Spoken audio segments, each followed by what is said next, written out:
We have Amir today. Amir Rushdie ke Amir apa nama? Yes, Miss, I'm here. Ada. Okay, Alhamdulillah. Alright, Welcome, Amir. Alhamdulillah. Alright, anyway, Amir, you have found your group members, right? Yes, yes, Miss. You know what to do, kan? You know how many assessment do we have? Yes, I know. Alright, okay. Alright. 17. Kah, panggil lagi kawan.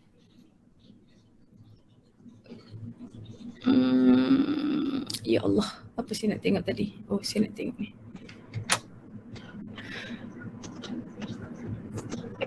Any progress, any updates on your mind mapping? Anyone?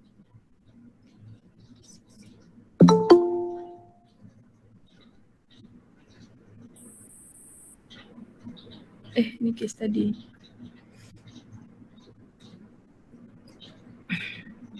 Dah selesai ke belum? Tak selesai ke lagi mind mapping? Walaupun you all punya submission adalah selepas raya. Tapi just to share, other classes has been sending me, has been submitted lah. Dia orang punya tu mind mapping. Tak ada yang siap lagi.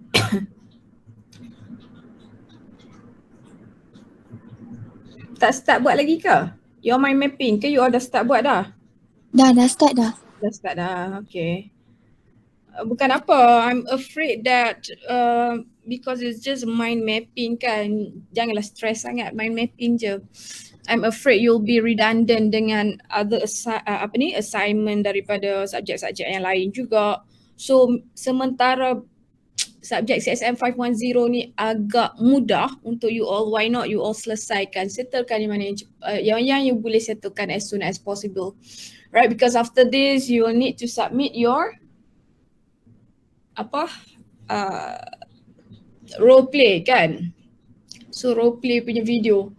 At least bila you dah submit mind mapping tu, you ada longer time lah for you to focus on your role play video punya. Bulan 6, awal bulan 6. Alright.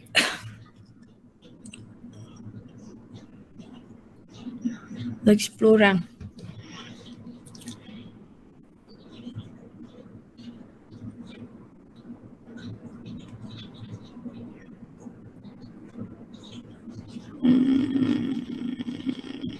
CSM.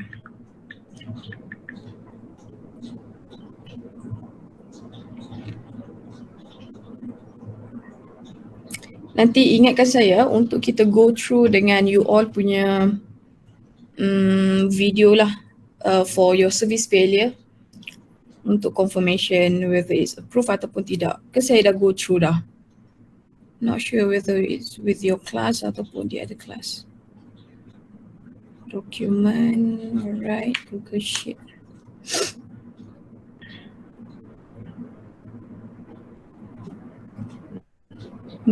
Okay.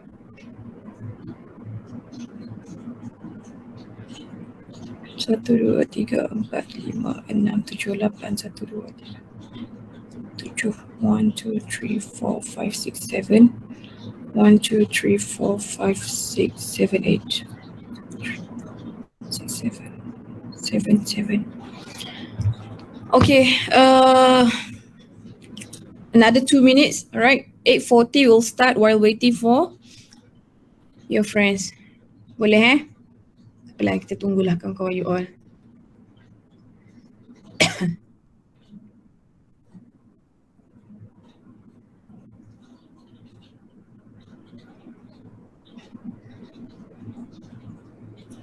So while waiting, why not we go through chapter 2. So what have we learned in chapter 2? Sebelum kita masuk chapter 3. Kita buat recap sikit. What have we learned in chapter 2? About what? Jam. Ingat tak? Belajar pasal ni, customer retention. Understanding customer retention, sorry. Understanding customer retention. What else? Thank you, Iman. Alright, memang kita understand customer retention. Along the way pun memang kita dah belajar pasal Ada lah belajar pasal dia punya definition of apa tu? customer retention, why Ah. must we retain customer retention. Sama je tu. Alright, so we have learned on the major types of customer. So how many types do we have? JM. Tadi aku dah kelentong customer retention. Bukan kelentong, betul lah tu. Apa? How many types do we have? We have 5. 5, alright. What are those 5?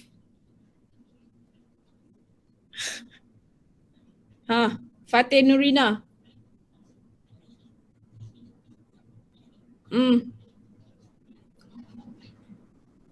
Amir. Oh, saya lagi tak tahu Amir. Lagi tak tahu. Ingatkan kelas petang Platinum and Gold is chapter 1, Faiz. Chapter 2, Ashraf Su'id. Major types of customer that we learned last week. Kita ada 5 kan, tadi Iman cakap we have 5, right? And that we have the wandering customer. Ya Allah, ya Tuhanku, sabar. Nak marah tapi kena sabar. We have wandering customer. What else? Hint lah. Ada loyal customer, discount customer, What else? impulse customer, Customer. dengan need-based customer. Need-based customer, right? Thank you Nur Aina Izzati. Tu ingat ke? Tengok balik.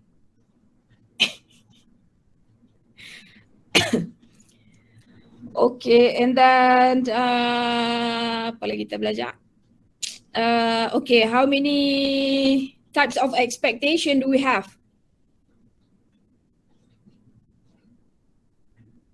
Ya Allah, adik-adik. Sabar. Ada 2. Ada 2. What are those 2? Confirm dengan disconfirm. Confirm and disconfirm, alright? Okay, last but not least, what makes people to purchase adalah?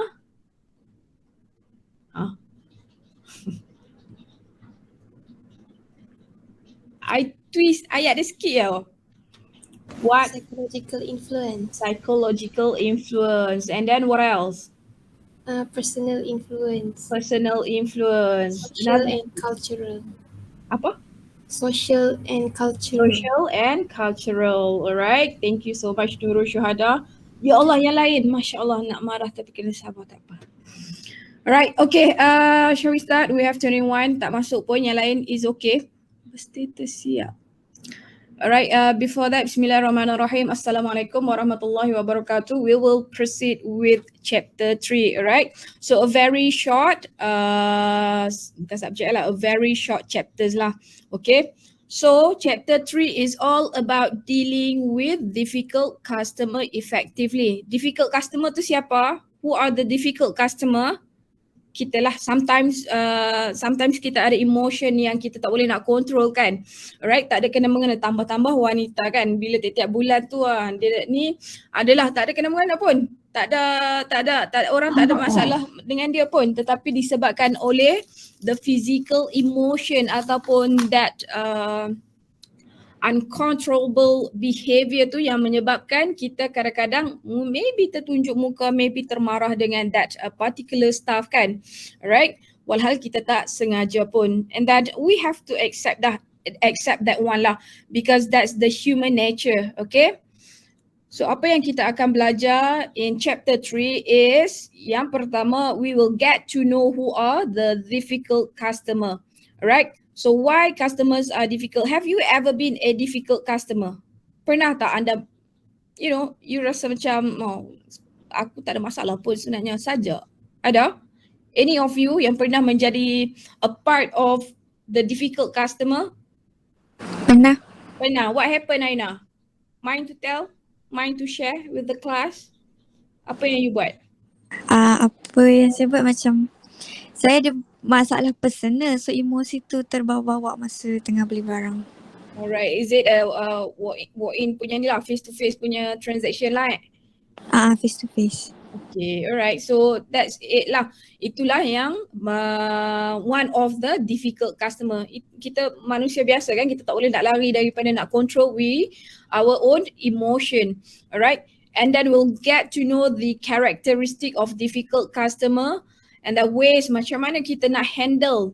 Alright, being in the industry nanti, so when you are dealing ataupun you are confronting with this type of customers, macam mana you nak handle, how you are going to twist that situation daripada orang tu tengah marah, daripada orang tu yang tengah bersikap moody, you know, that kind of thing, alright, macam mana you boleh control dia punya emotion. Okay, bukan control lah, you can respond. Okay, you tak boleh control dia, itu adalah dia, but then how you react.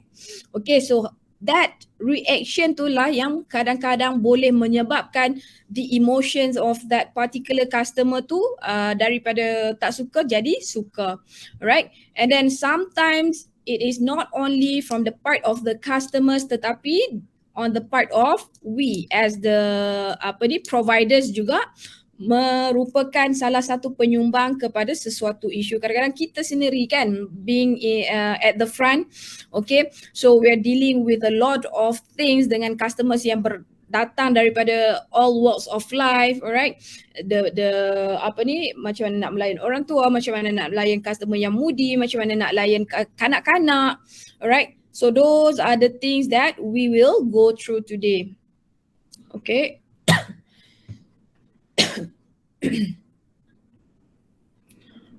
Alright, who are the difficult customer ataupun definitions of difficult customer? Anyone willingly to read for the class?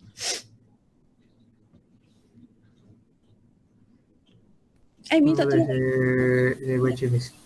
Silakan Iman. Customer who intentionally act in a thoughtless or abusive manner, causing problems for the company, its employees and other customers.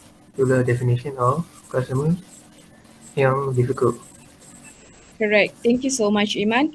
Okay, so definition of J customers. Kadang-kadang kita panggil difficult customer itu sebagai J customers. So J customers ini is derived from the word of J workers. Kalau you pergi dekat UK kat dulu UK dia orang akan panggil J workers. J workers ni siapa? J workers adalah orang pejalan kaki yang mendatangkan ketidaksenangan ataupun tak ada apa pun. Di jalan-jalan sekali dia tendang dustbin, buang sampah, alright.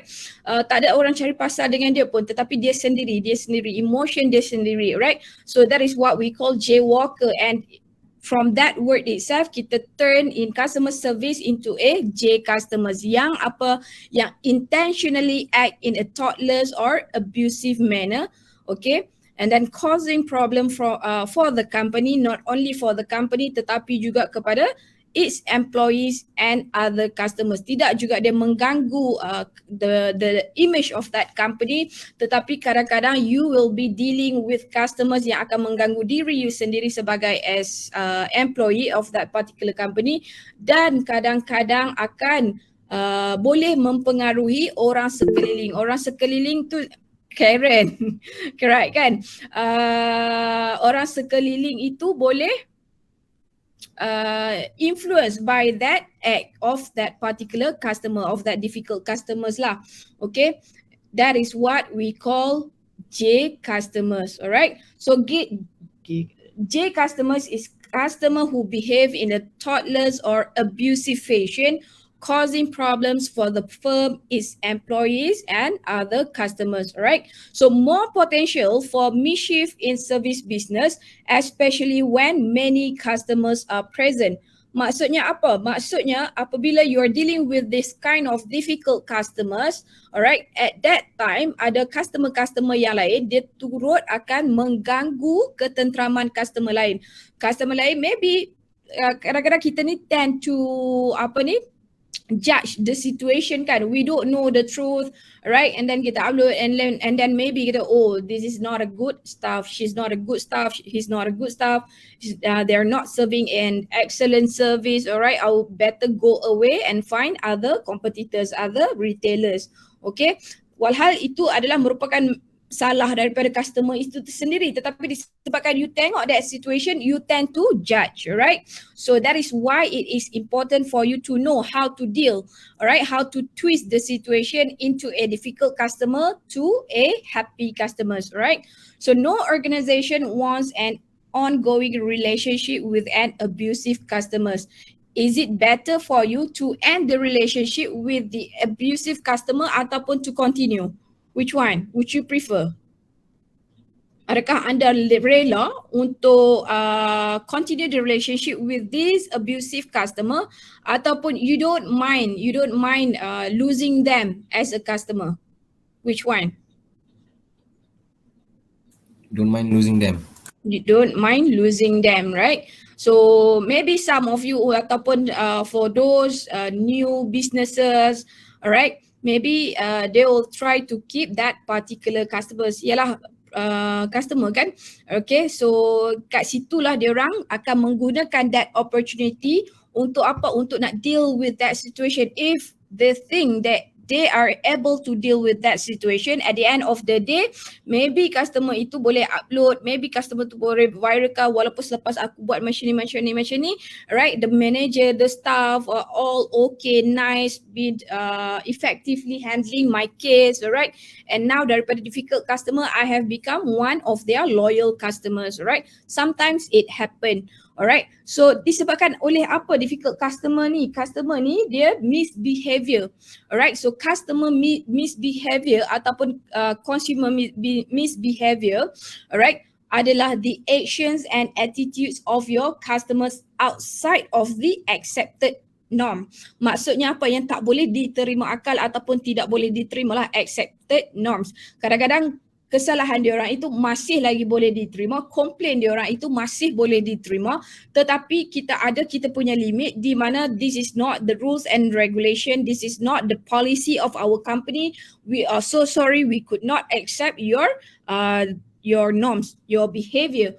Alright, because of what? Because this unaccepted norm ini adalah damage, merupakan damage ataupun yang boleh menyebabkan disruptions to your business in some way.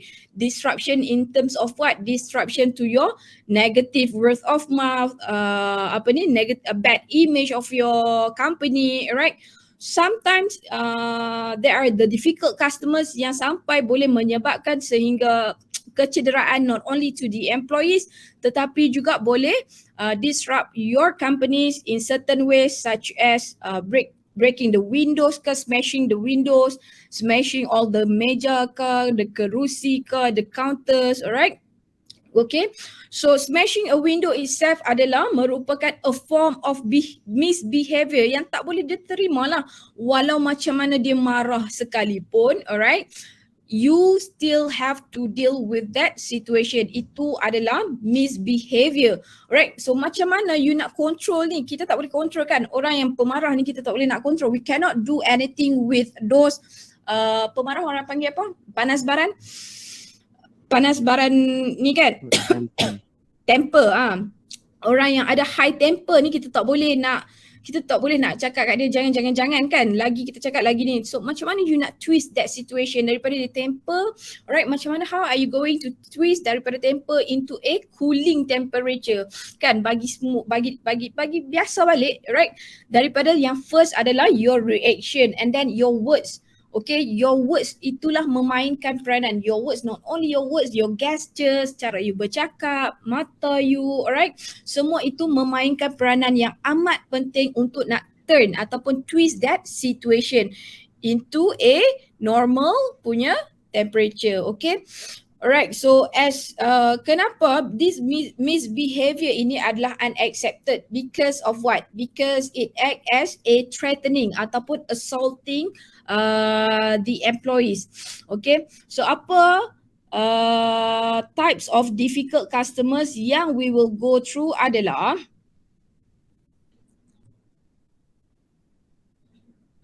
Why dulu? Okay. Why? Okay, why customers are difficult is because ni lah benda-benda yang macam ni, benda-benda yang you sendiri boleh fikirkan. Try to put yourself in as a customers and at the same time on the part of the service providers. Kenapa kadang-kadang you become difficult? Alright, because of the service provider does not care about them. Right, you datang, you buat komplain tetapi tidak dilayan, tidak diberi perhatian. There is no attention and focus on you. Alright, and then the service provider is not listening to them. Okay, you dah sampai, dah lama dah ni tunggu, dah ambil nombor, dah isi borang, dah lama dah tunggu dengan lambat dia punya service. Alright, dah nak marah dah ni. Okay, sampai-sampai je kat situ nak cerita tu dia duk buat tak dengar boleh. Okay, tak dengar dengan cara apa? Dia duk settle pula kerja lain, duk cakap dengan kawan dia lah, apalah. Alright, so the service provider is not listening to you. Okay, so that makes your emotion is terganggu. Sometimes terganggu tu boleh menyebabkan kepada kecederaan not only to the employees tetapi juga kepada other employees as well. Allah. Alright. And then the service provider is not doing anything to resolve the problem. Orang datang dekat you membawa komplain adalah disebabkan apa? Adalah disebabkan they believe in you, they trust in you that I am here because I have an issue. Alright, and I do expect that you are expert ataupun you have some suggestion on how to resolve my problems. Okay, so give me a suggestion. The least that you could do, walaupun benda tu you tak boleh nak resolve, the least you could do is you state out to them. State out dengan cara yang mana, okay, minta maaf cik, kita akan check semula dalam sistem. Okay, saya akan berhubung dengan pihak technician sama ada perkara ini adalah disebabkan oleh kesalahan pihak kami ataupun daripada pihak cik sendiri. Okay, so selepas itu apabila dalam masa 2 hari tempoh untuk technician buat recheck, saya akan call dan follow up semula dengan cik. Andai kata betul di atas pihak kami, kita akan refund semula. Right? But then that is how lah you deal. Kalau you tak buat macam tu, agak-agak customer marah tak? Customer marah lah because they pay to use your service. They pay to get your product, alright? And then customer feel they have been victimized, unfairly treated or taken advantage of. Ini adalah from the side of the service providers. So kenapa customer rasa macam tu? Sebab apa? Sebab you punya apa? You punya bukanlah janji, you punya kata-kata yang kata okay produk ni dapat apa ni bagi cik putih dalam masa 7 hari sahaja. Okay, tak akan ada jerawat, semua ni akan hilang. Tetapi lepas dia guna 3 hari dia dah jadi breakout banyak kat muka dia. You tak cerita apa benda tu. Alright? So they feel victimized. Memang ada hak lah untuk dia orang marah, memang ada hak lah untuk dia orang jadi bukanlah jadi hak kan, jadi hak untuk deal dengan you to solve the issues. Alright, sometimes the service provider gives the customers the run around. Run around ni macam mana? Maksudnya bila mereka datang kepada you, datang buat komplain, datang nak deal dengan you tetapi tiba-tiba oh ini bukan bahagian saya, boleh tak cik pergi ambil balik nombor kat situ, cik cakap dekat dia cik nak bahagian ni. Alright, so sebab ni bukan bahagian saya. Saya pergi kat sini, oh ini pula bukan bahagian saya. You pass around. Alright. Orang dah lah tengah marah and then you boleh pula nak pass around. Sama juga macam partner kan. When you are in a relationship, you duk pass. Tak jadilah, you duk pass. Okay. And then last but not least adalah disebabkan when the promises are not kept. Kalau kita sendiri kan, so we have paid an amount of money to use that service ataupun let's take an examples of going to the fancy restaurant. Okay, marble egg ataupun steak house. So you pergi. So you paid 500 ringgit for that particular punya dinner kan. So you paid 500 ringgit dengan dijanjikan oleh 4 main course ataupun 1 main course, the dessert, alright, the side dish and all. Tetapi tiba-tiba yang datang hanya 2 sahaja course. Agak-agak you marah tak? Bebal tak? Kan, you expected to get 5 dishes tetapi that that waiter hanya bawa you 3 dishes sahaja. Mestilah you marah kan, sebab you dah baca dah okay main course dia adalah steak, what you adalah ni. Alright, opening course ataupun dessert yang ni dapat cake, dapat itu, dapat ini, tetapi yang dapat tak dapat pun. Alright, so the promises are not kept. So sometimes these can make the customers angry and become Hulk. Hulk tahu kan? Hulk yang warna green tu. Okay.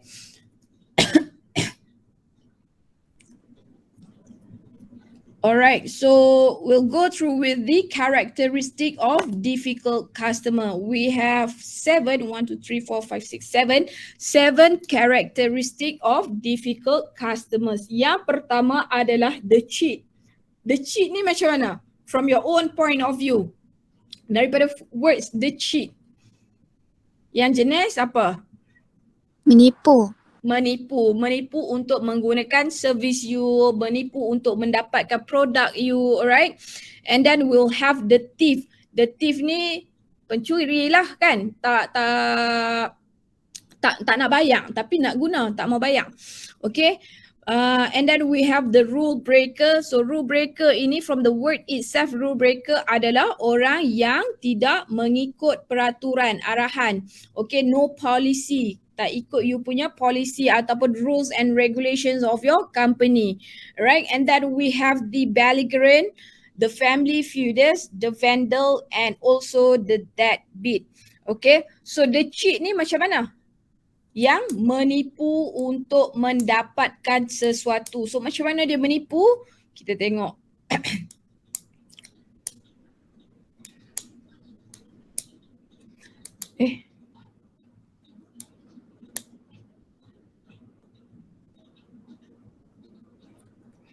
So the cheat, it will cheat a firm out of service or for compensation. Alright, so the cheat ni, they may try to fabricate stories about products being on sale, contohnya, ataupun bend the rules to their advantage untuk nak dapatkan advantage mereka. Ataupun yang paling dekat, maybe you boleh tengok contoh dekat sini adalah fake insurance claims. So have you ever heard of a situation ataupun a cerita, okay, a story on orang terpaksa menipu, kata dia tu meninggal untuk dia nak dapatkan apa? Untuk dia nak claim insurans. Pernah tak you dengar? Pernah kan? Benda tu it happen. Alright, so it happen.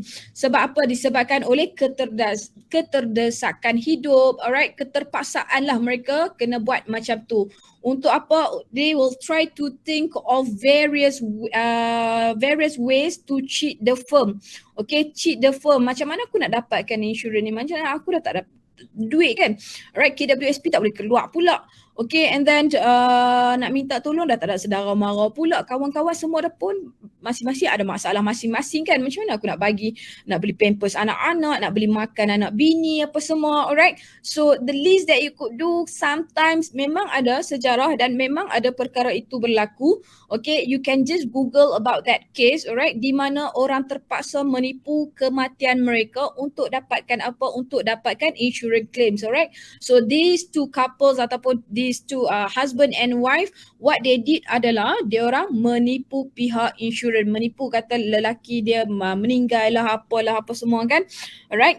And then at the end of the day, the wife berdiri tengah jalan buat orang langgar dia. Kes minggu lepas, ini dia buat ada ada kot, betul.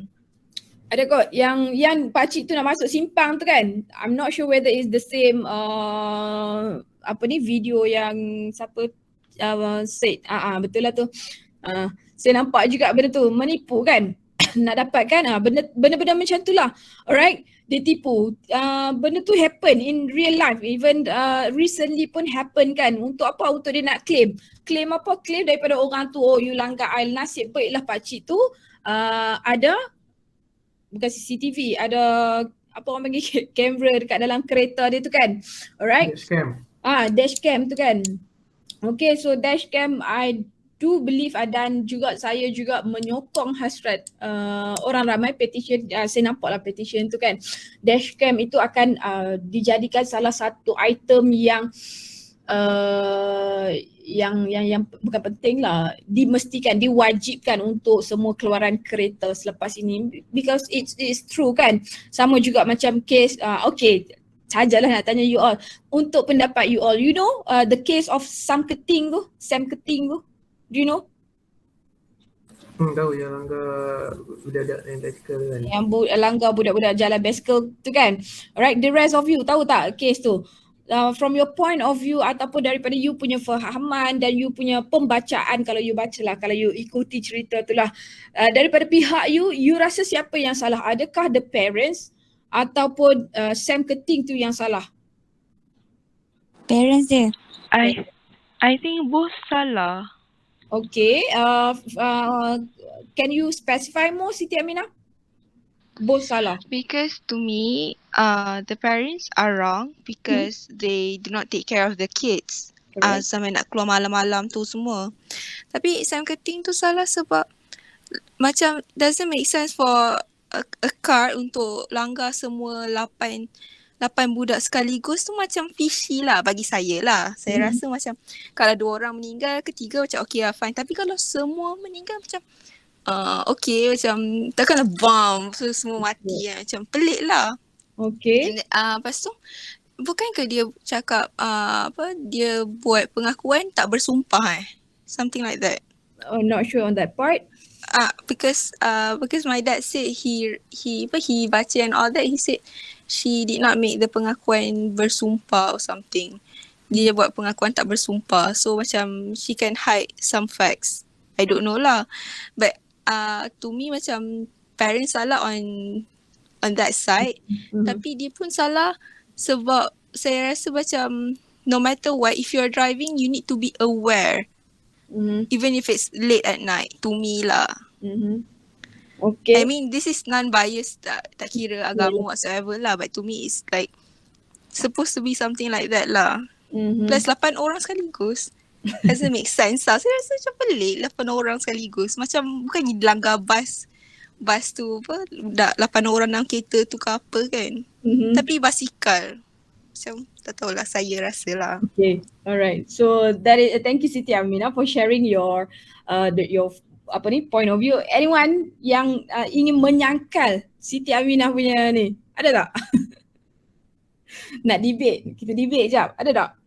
So I'm not sure on the part of yang you kata your dad baca kata dia tak buat pengakuan bersumpah. Kalau I'm not sure kalau maybe you all aware ataupun you all ada tahu tentang urusan-urusan benda tu kan. Bukankah setiap mana apabila kita dibawa ke mahkamah, kita dihadapkan kita kena buat pengakuan bersumpah. Kita dibolehkan untuk tidak buat pengakuan bersumpah I'm not sure. Setahu saya memang kena angkat sumpah. Setahu saya jugalah kan. But I'm not sure. Alright, no judgement. Tetapi semalam juga saya baca balik. Alright, so daripada pihak Sam Keting tu dia tidak mabuk, dia memandu di dalam within the range of the speed limit. Alright, dan juga dia memakai tali pinggang. Alright, so people are saying that dia merupakan pemandu yang berhemah lah at that moment, okay. And then saya tak kata 8 orang sekaligus, tapi kadang-kadang kadang-kadang bila kita dah terlanggar, dia dah try avoid, dia try avoid daripada awal kan, sebab video tu panjang kan. Dia dah try avoid, orang duk main, budak-budak tu duk main, dia dah try avoid apa semua. But then disebabkan oleh selekoh itu kan. Selekoh itu pun kalau budak-budak tu basikal lajak tu tak ada break, alright. So from the part of Umi kata basikal lajak tu tak ada break. Semalam I baca juga diorang selekoh tu terlalulah tajam yang memang budak-budak tu akan makan side jalan, alright. So diorang bawa laju, diorang memang akan makan side jalan. Okay, maybe kita bila kita dah terlanggar, kita dah tak tahu nak buat apa. Faham tak? Kita dah tak tahu nak buat apa atas tengah jalan. You don't know where to go, you don't know how to control, and then bam macam tu lah kot, alright. At that moment mungkin dia panik, dia tak tahu apa yang dia buat, dia pun try to brake, try to do anything that she could do tetapi tak boleh nak avoid, alright. And then saya baca lagi rentetan daripada cerita dalam Astro Awani ada cakap pasal apa tu? Ada cakap apa Aminah? Okay. Pengakuan tidak bersumpah. Maksudnya boleh lah masuk. Kenapa dia cakap macam ni, Muhammad Faizal menambah, Sam dalam pengakuan tidak bersumpah berkali-kali mengatakan dia bersimpati terhadap kehilangan ahli keluarga semua tu. Maksudnya dia memang buat pengakuan tidak bersumpah. Oh, Jadi saya alright. sanding ni dekat semua. Thank you. Alright, so I tahulah, baru tahu maksudnya boleh lah pengakuan tidak bersumpah. Okay, lepas tu, ya Allah, hilang dah point. Apa tadi? Oh, okay. Adalah lagi rentetan-rentetan daripada cerita tu saya baca orang nampak dia membunuh 8 orang tetapi orang tak nampak yang dia try to avoid another 22 budak-budak. Maksudnya ada ramai lagi dekat situ. Ada depa 30 orang macam tu kan. Alright. So hanya 8 lah yang bernasib malang kan dapat macam tu kan, tetapi at the same time lagi 22 orang tu selamat lah. They try avoid. Itu je lah kan. Itu je lah. Tapi no judgement, alright. Undang-undang Malaysia kan, we'll see how it goes lah. Still in the proceeding case and all of that thing, alright.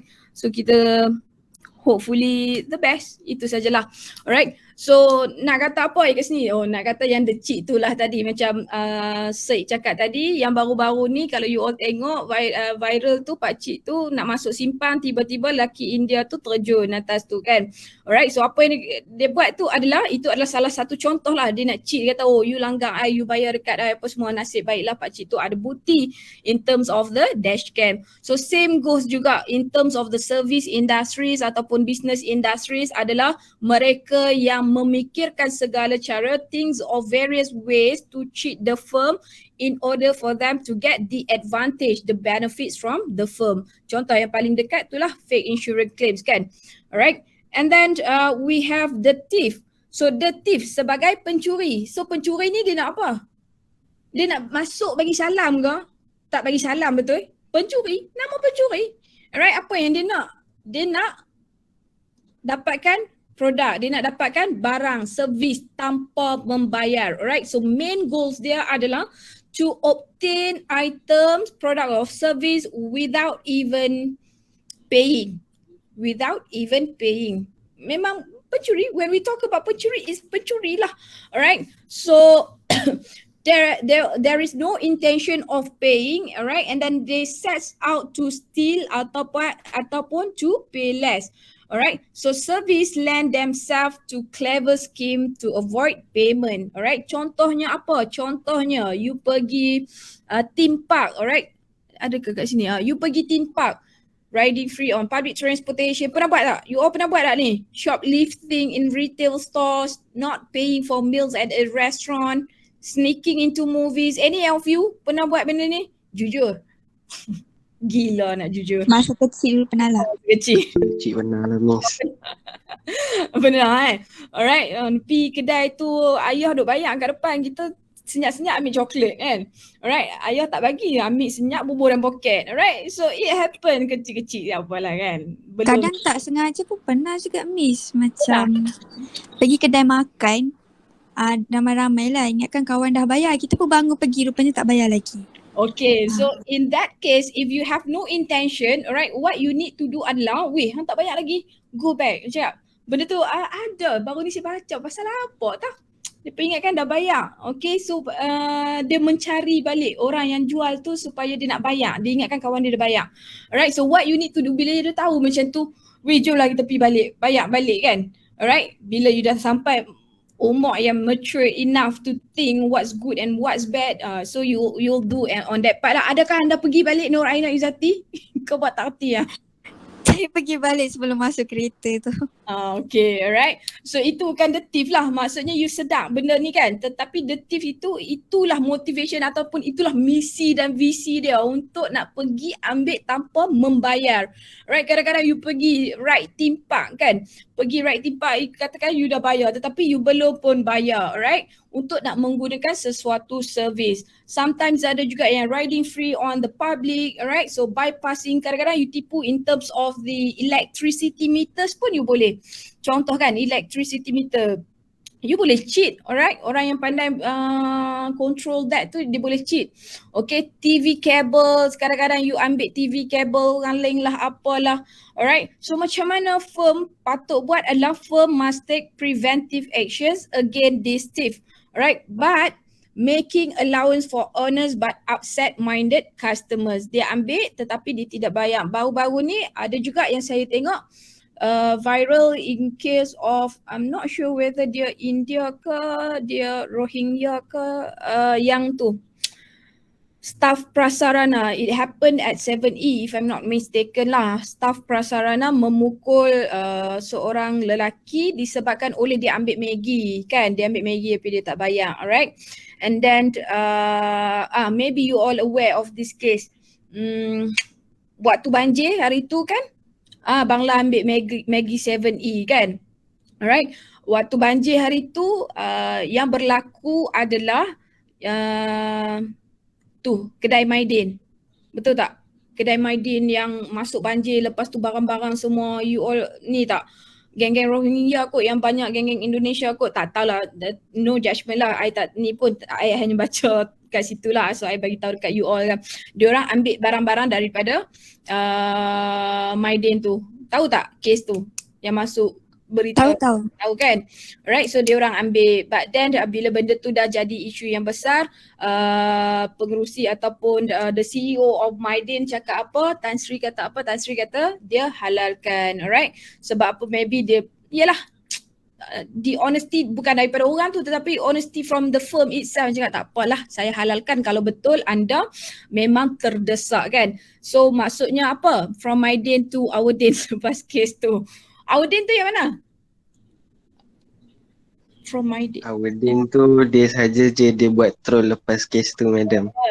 Oh, Maidin to Awardin, alright. Okay, Maidin to Awardin. Okay, faham. Okay, itulah macam mana you nak bezakan the thief kan, orang yang ambil tanpa membayar. And that tak payah cari contoh yang payah, you sendiri baru mengaku dulu-dulu you duk buat kan. Alright, itu adalah contoh the thief, okay. Allah. Alright, and then we have the rule breaker. So when we talk about the rule breaker adalah orang yang apa, yang managed service needs to establish rules and regulation to guide the customer safely through the service encounter. Sebab itulah pentingnya untuk you ada rules and regulations of your company. Sekarang banyak rules kan, sekarang sekarang tak ada lah kot, dah kita dalam fasa endemik kan, alright. So waktu kita tengah PKP, tengah hangat dulu, apakah rules of to all retailers? Yang pertama adalah SOP, betul tak? SOP yang pertama, you kena dapat vaksin, you kena dapatkan booster shot untuk you pergi makan dekat luar, kena tunjuk sijil, alright. And then what else? You have to wear mask all the time, alright. Tetapi bila ada macam kes Karen tadi tu, alright, macam kes Karen, okay, apa yang Karen buat adalah dia tak mau. Dia kata kenapa nak kena pakai mask, dia nak masuk ni. Kita tengok video dia. Right. So, apa yang perlu buat adalah, that is why government impose all those rules and regulation. Because we are in Malaysia, we're still following Malaysia punya policy. Tak kira lah you mai daripada negara mana pun. Right. Tak kisahlah. Tetapi andai kata you berada di tanah that country, you have to follow their policy, their rules and regulation. Baru ni ada juga, not sure whether you are aware, alright, saya tengok sedikit saja cerita dia tu dalam kes pesawat. Okay, semua pakai mask, tetapi disebabkan oleh mereka nak mendarat dekat, not sure dekat mana. Okay. Lepas tu tiba-tiba sebelum mendarat tu, kapten tu cakap kat dia, semua kena buka mask. Ada tak? Are you all aware of that video? Tak puas hati pula sebab macam tak habis video tu, cerita tu. Alright, so semua kena buka mask lah. Recently juga baru happen 2-3 days ago. Okay, semua buka mask. Itu adalah arahan daripada country yang mereka nak mendarat tu lah. Semua buka mask lah. Okay. Dari mana pun you have, that's the risk kan. You kena follow lah juga. Alright, so government agencies may impose rules untuk apa? Untuk health and safety reason in terms during the pandemic itself kan. Sebab itulah government bawa keluar mana pun you pergi, tak kisah. Kadang-kadang kita duduk kat Malaysia, kita still kena wear mask, tetapi bila kita pergi to some European countries, there is no more rules and regulation for you to wear mask. Tak jadi ni dah, sebab dekat sana selamatkan kita masih, we have to follow the situation, we have to follow the environment environment of that particular country, right? So some rules protect other customers from dangerous behavior. Kadang-kadang disebabkan oleh rules tu lah kita at the same time we are protecting our customers. Sama lah juga pakai mask. Sebab apa? Sebab kita nak protect kan negara kita ni masih lagi belum 80% bebas daripada COVID. Sebab itulah masih lagi diimposkan dengan to wear mask during that time lah. Sekarang ni kena pakai mask lagi ke? Saya rasa macam dah tak kena pakai mask dah boleh dah kot. Kalau saya tak silap lah, macam ada satu berita saya baca. Not sure bila dia akan impose, alright.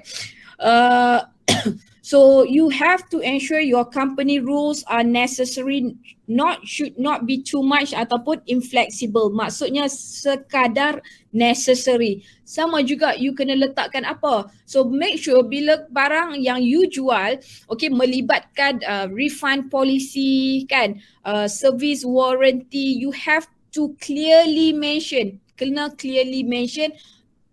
refund in within 1 year ke, alright, perbaiki in within 6 months ke, service warranty one to one can change one to one dalam masa 1 minggu ke 1 bulan ke, alright.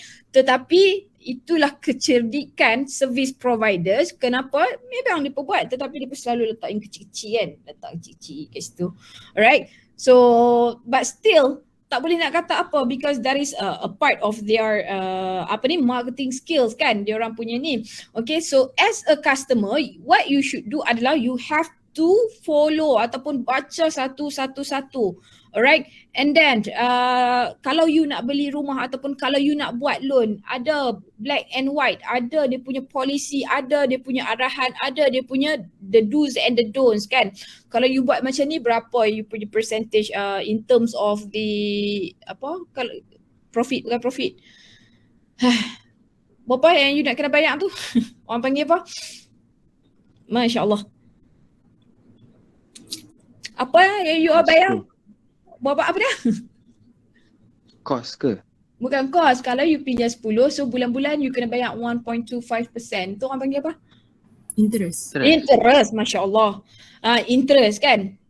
So ada benda-benda tu kena mention clearly, right? So sebab apa pentingnya those policy, sebab apa pentingnya you come up with your own rules and regulation. Sebab apa? Sebab apabila you are confronting with this difficult customer yang kata, aku punya ni aku nak tukar one to one apa semua, aku beli tak sampai seminggu pun.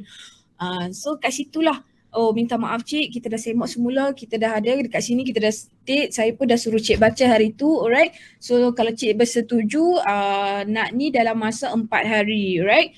Sama juga DIY kan, dalam masa seminggu you boleh tukar kan. Kalau tak ada polisi tu, orang boleh menggunakan you, alright. At least you have some protection from your part lah. Just in case if anything were to happen, you dah ada black and white yang menyatakan ini adalah rules dan regulation kami, ini adalah polisi kami.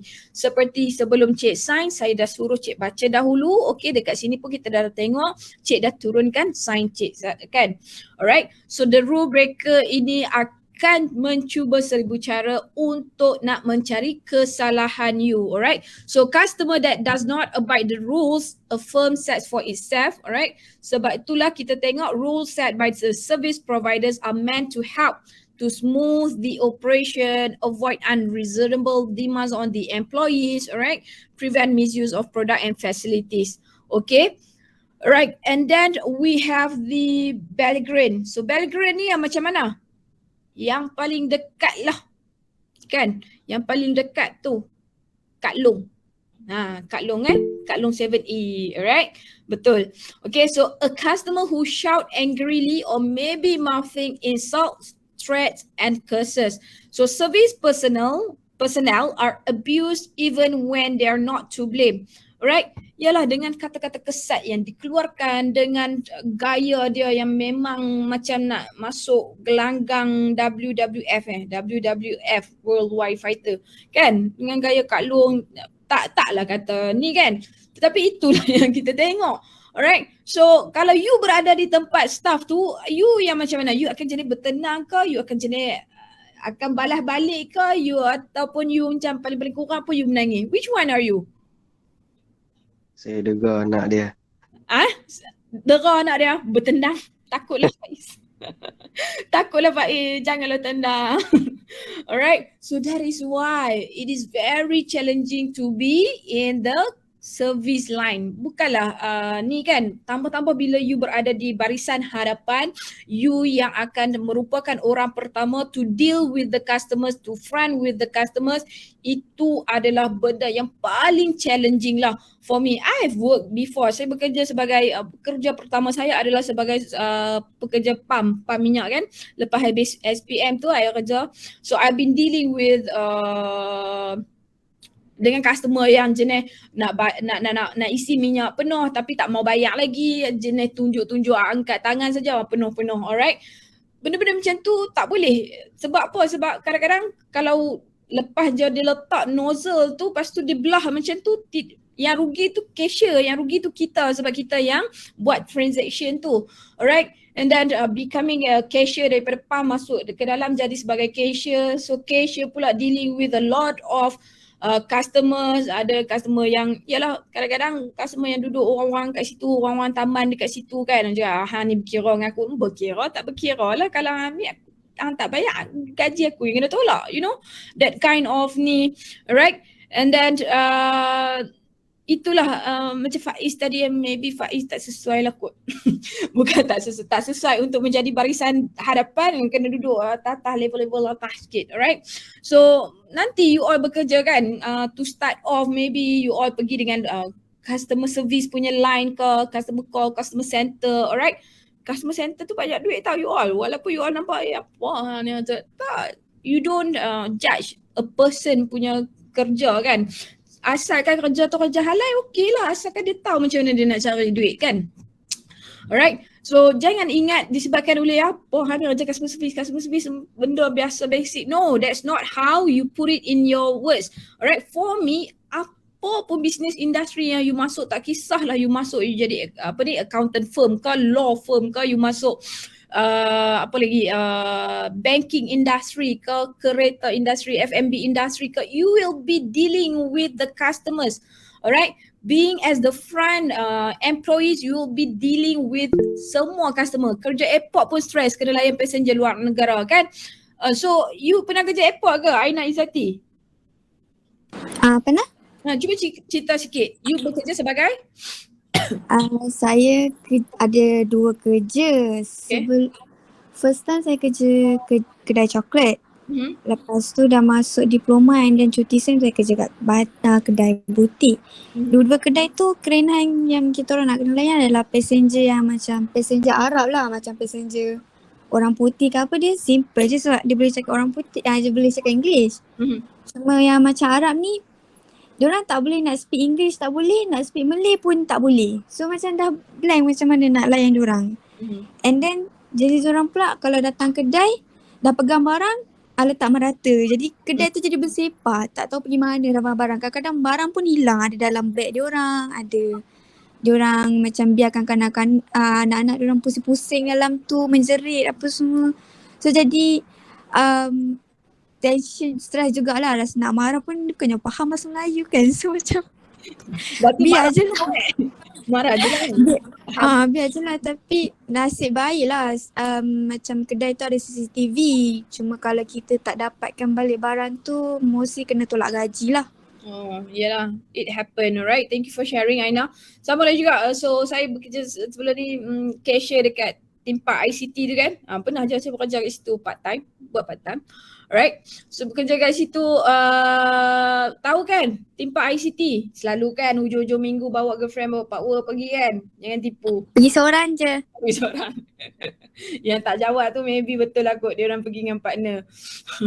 Alright, so you pergi dekat situ, ramailah time sebelum COVID tu, ramai jugalah Arab-Arab kan. So kita nak bercakap dengan mereka tu dah je dia tak faham, kena Arabic pula. Nasib baiklah ada translator, ada orang yang boleh cakap Arabic dekat situ. You have to explain. Kadang-kadang they don't understand what you're trying to say, and then sometimes there is no translator, so you have to mention bagi tahu satu-satu kenapa harga foreigners lain. It's normal what kan, harga foreigners lain, alright, and then apakah permainan-permainan yang depa boleh main, anak depa boleh main kan. Kadang-kadang kita tak mention ketinggian sampai umur berapa yang boleh main. Depa dah banyak dah ingat boleh main kan, tapi tak boleh main, alright. And then sekali depa main lah marah apa semua, alright. So itulah di belligerent, orang yang mengeluarkan kata-kata kesat, yang shout, marah dengan you paling dekat kat long tu lah kan, alright. So macam mana you nak tackle that situation? So I do respect the act of the 7E staff, akak tu kan, yang macam masih lagi bertenang, masih lagi, memang saya agak-agak kalau mungkin lah kot macam taklah macam Faiz nak bertendang kan. You have to remember Faiz, ada CCTV, nanti orang akan salahkan you.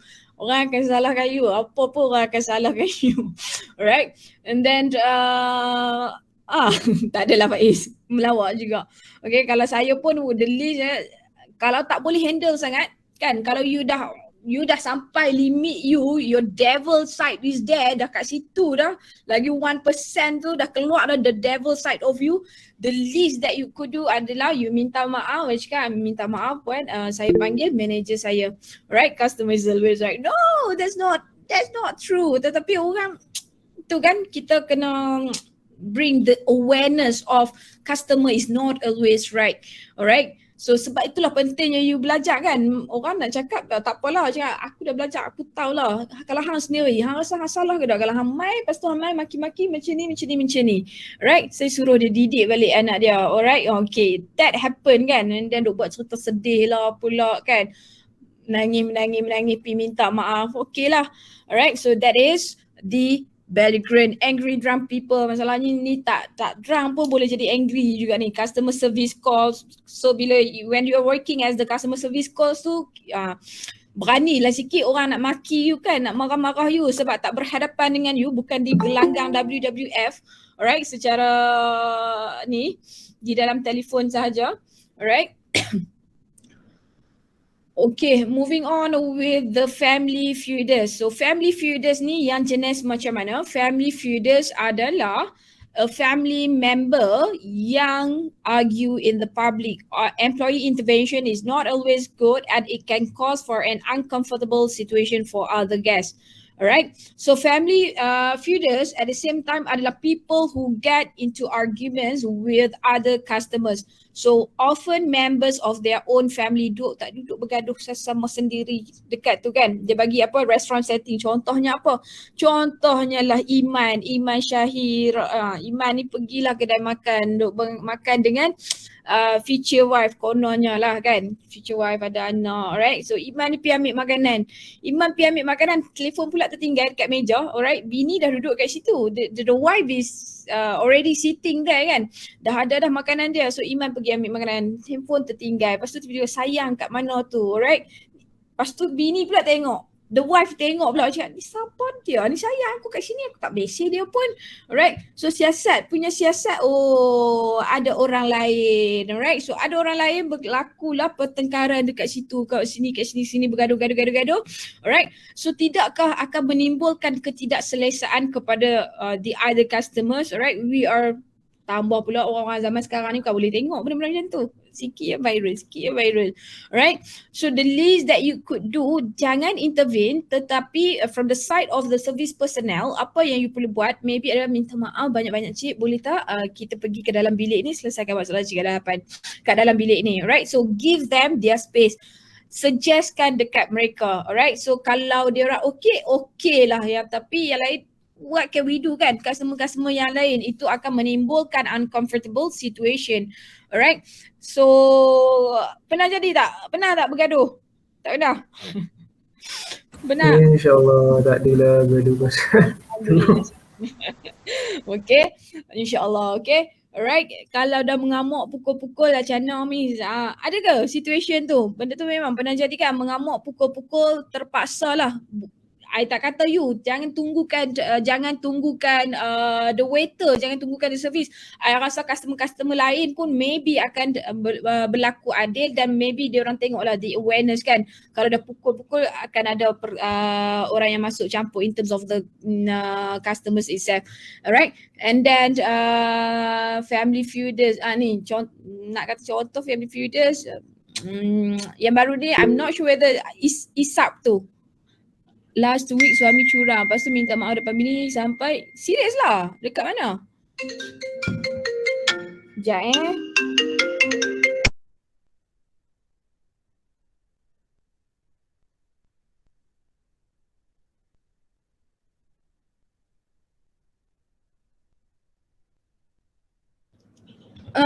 Syed dekat mana tu? Malaysia kah? Bini sampai kat mana? Oh, I've never Saya heard. dekat Malaysia, Miss. Oh, Oh. Dia bawa anak-anak dia, lepas tu rasanya lah curang. Sebab lelaki tu macam ada buat problem. And then dia macam mohon minta maaf depan bini dia. Time tu depan orang ramai dekat mall, dia naked depan semua orang. The Isteri guy dia apa? The guy lah naked. Oh, okay. Suami dia. Okay, itu merupakan the family feuders lah, tidak melibatkan orang lain, bergaduh sesama sendiri with their family members sahaja. So menimbulkan ketidakselesaan dan menimbulkan a weird situation, I would say. A weird situation kan. And then ni yang the YouTuber tu, what happened? Isap tu Luki tu. Kan yang dia bagi Yang- 10K tu kan. Agak-agak Yang lelaki.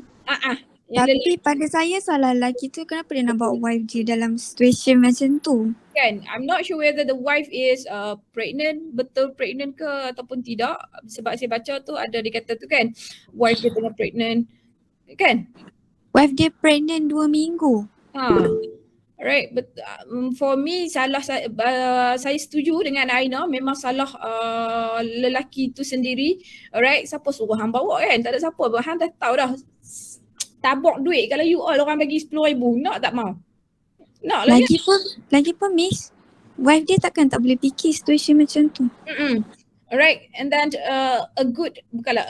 no judgement lah kan, tetapi kita tengoklah daripada situasi tu kita menilai a good husband, right? Takkanlah you membenarkan semua orang di okay, takkanlah you membenarkan your wife to be surrounded with that situation. Hang nak berlawan dengan ramai geng-geng lelaki kat situ, what do you expect?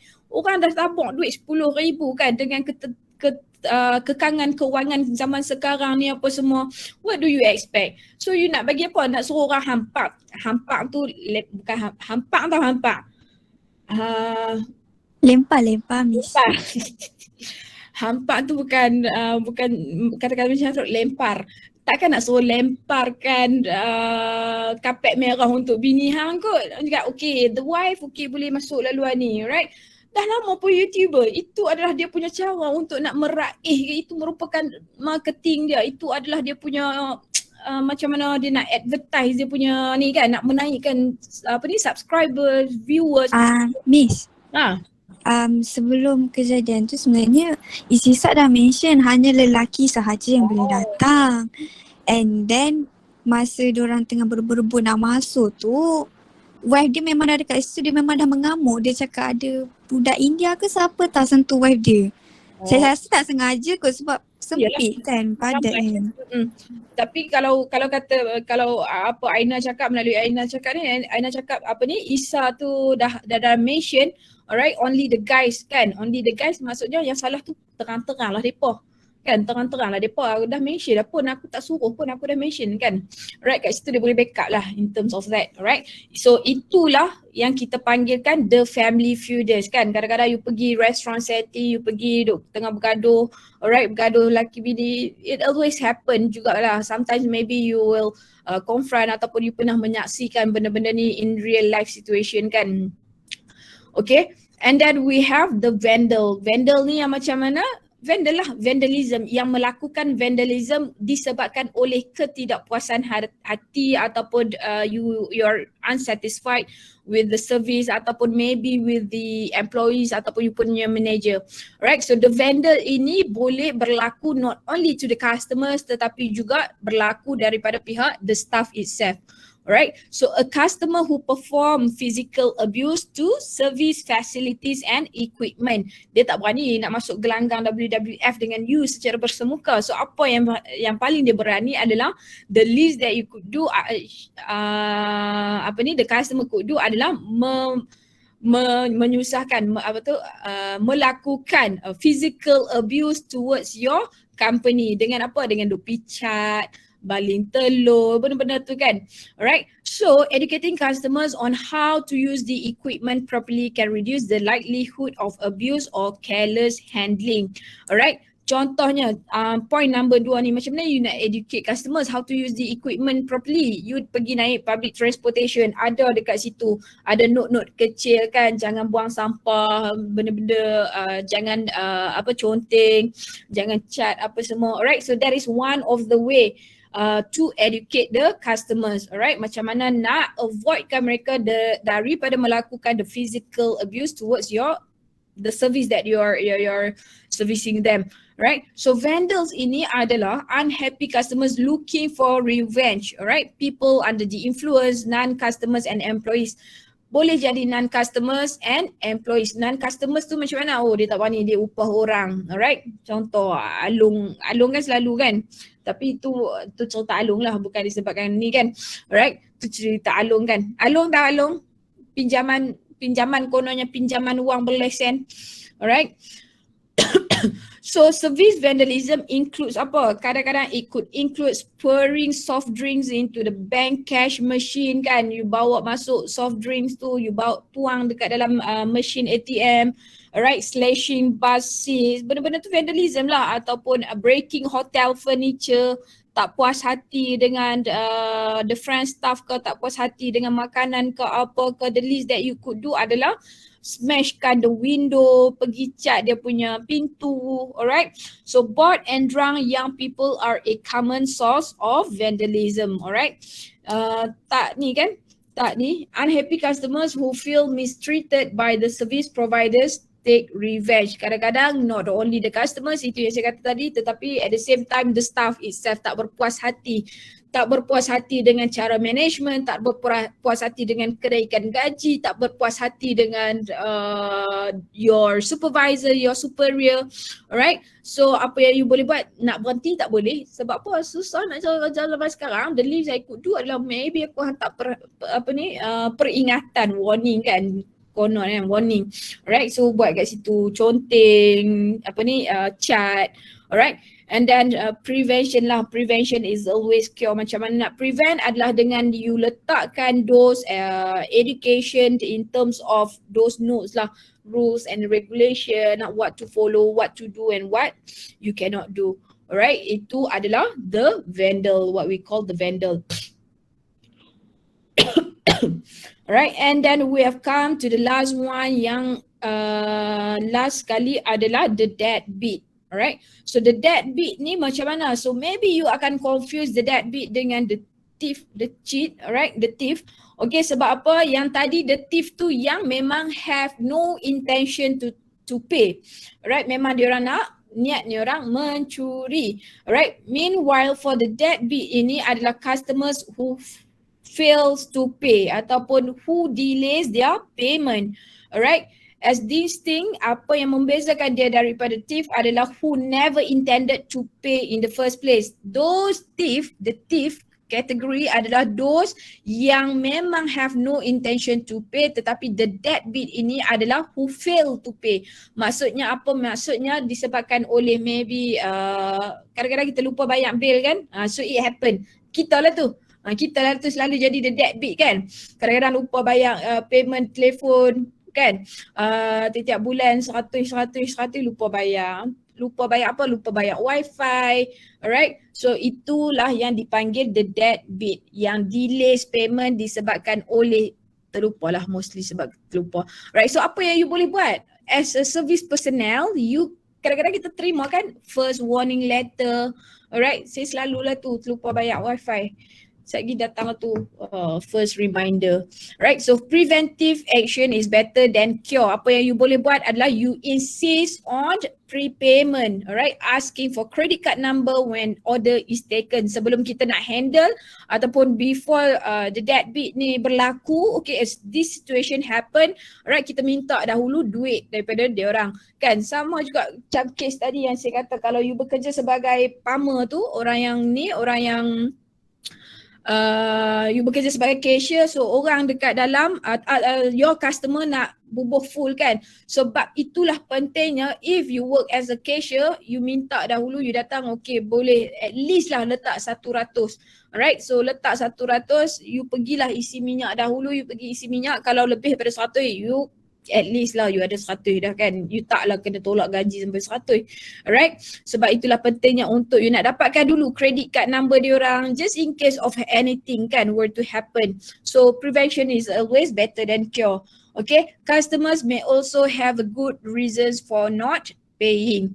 Right, so if the clients ni yang case Aina tadilah, Aina kata pernah je terjadi situasi di mana dia pergi makan tapi kawan dia ingatkan kawan dah bayar, so beredar berlalu pergi daripada restoran tu, nak sampai kereta baru cakap oh tak bayar lagi, so Aina patah balik pergi bayar. Alright, so if the client's problem are only temporary ones, consider long-term value maintaining the relationship. Maksudnya apa? Maksudnya adalah kalau clients tu yang memang they have been a client for a long time kan, adakah anda terus nak bagi nak terminate kan diorang daripada to become your loyal customer, ataupun you still want to give them an opportunity or chances kan, disebabkan oleh memang benda tu tak boleh elak kan, kadang-kadang kita lupa untuk nak buat payment.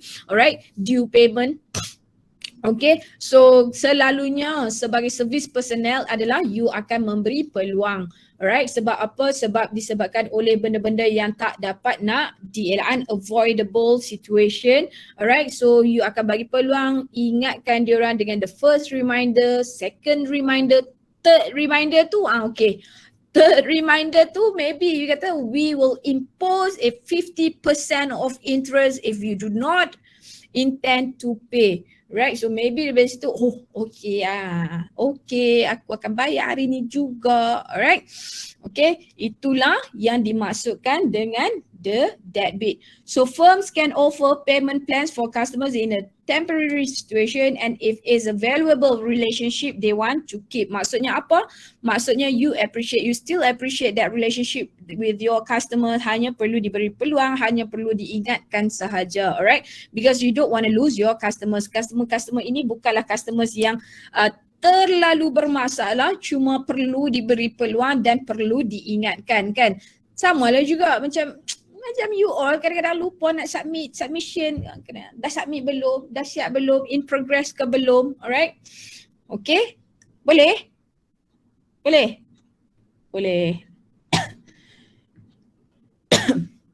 Alright, so these are the consequences apabila dealing with those difficult customers. Alright, so you akan dapatkan consequences in terms of the employees and firm dan juga daripada other customers. So if in doubt, alright, yang mana satu yang you perlu adalah don't really believe your customers. Okay, so employees and firm dia dapat mengurangkan ataupun lower the employee moral. Sebab apa? Macam Aina cakap tadi, stress jugalah duk deal dengan Mak Arab, Mak Saleh apa semua kan. Kadang-kadang kita akan influence, kita punya moral tu akan influence our motivation to work. Kita dah semangat dah ni nak bekerja ini kan. Semangat dah ni nak masuk kelas pukul 8.30, sekali tanya tak jawab. Low lah juga moral kan, tapi tak lah, saya dah okay je. Right, But it happens. So apa yang perlu HR memainkan peranan, the superior memainkan peranan adalah maybe the least that you could do adalah buat meeting every month, meeting on ataupun counselling, alright, bagi depa training, letakkan depa, bawa depa pergi berjalan, seronokkan depa, alright, that's how you control the situation. Okay, we don't want to lose our staff lah, alright. If you're a good staff tetapi disebabkan, yalah macam akak tu kan, so bagi saya dia layak, maybe dia layak bagi reward kan sebab dia know ataupun excellent in handling that situation kan. Alright, so we appreciate those kind of people. Alright, and then at the same time ia juga akan membawa the loss of revenue. Sebab apa? Sebab apa when dealing with these difficult customers ini akan menyebabkan anda loss of revenue. Why? Why do you think?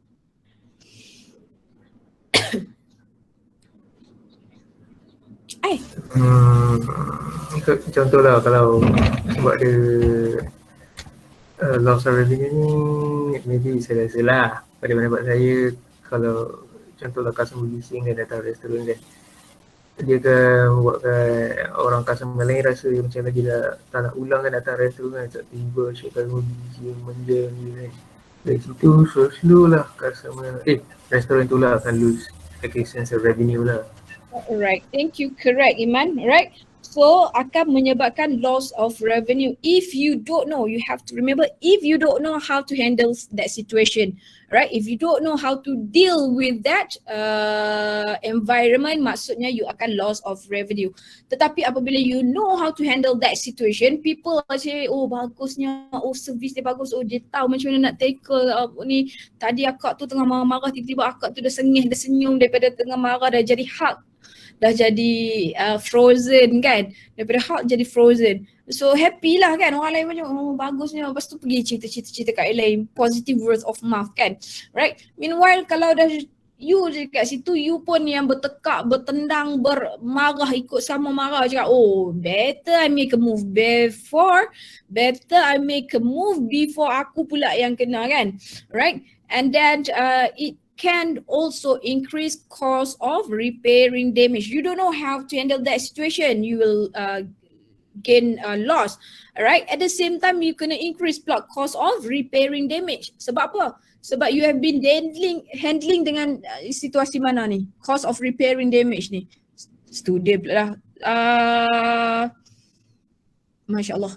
Customer yang jenis mana ni akan menyebabkan the vandal, right? Thank you Raja. Okay, so the vandal tu lah yang membuat apa? Yang membuat misbehavior towards your company kan, towards your dinding-dinding, nak pecahkan itu, nak pecahkan ini.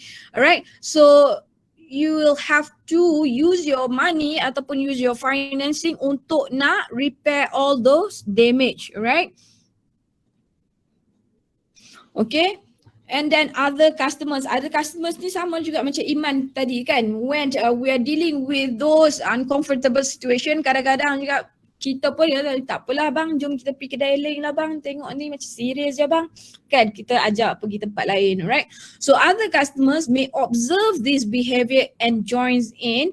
Kadang-kadang ada yang contoh tadi kan, kadang-kadang customer datang, customer pun join sekali, masuk sekali. Oh betul, aku pun benda yang sama. Duduk kat sini lama dah sebulan dah ni, kes aku tak berselesai-selesai juga lagi, alright? And then taking care of fake customers, those that cost the firm money instead of providing revenue, and good customer may not service well. Kalau macam Starbucks usually memang friendly, layanan dia sejuk hati. Ni Starbucks mana ni Aina? Mungkin kita patut pergi Starbucks ni. Starbucks drive-thru yang baru dekat belakang UiTM ni. Oh, you dekat UiTM ke Aina? Saya dekat UiTM. Oh, bukan sekarang kat UiTM lah. Oh, ingatkan duduk kat kampung ke apa ke. Kan. So tak pernah pergi lagi Starbucks. Saya nak order Starbucks pun was-was, selalu saya order apa? Caramel macchiato. Wah, gitu je lah yang saya tahu. Itu je lah favourite yang. Jarang lah you all suka makan Starbucks apa ya? You all suka harga pun favorite. Harga pun sejuk hati, yang T20 biasalah tu. geng-geng T20, tak adalah. Sekali-sekala okey lah right. Just enjoy yourself. You nak pergi, you nak sonok je lah. Alright, tak ada siapa larang you. Buatlah apa yang you nak, asalkan you tahu batas, asalkan you know how to take care of yourself, alright. So good customer may not be service well. Contohnya apa? Contohnya, okay, orang datang dah ni, dah tengah marah, kita dah handle. Aku ni tak patutlah ya dapat layanan macam ni kan. Cakap, tak apa, nak marah tapi kena sabar kan. Cakap tadi dah happy ni, dah happy, okay je, still je. So dah bagi fake senyuman dah sebab akak ni banyak sangat komplain, right? And then tiba-tiba dah jadi low moral. Disebabkan low moral tu the next customer, next. Okay, dah pak macam tu je lah kan.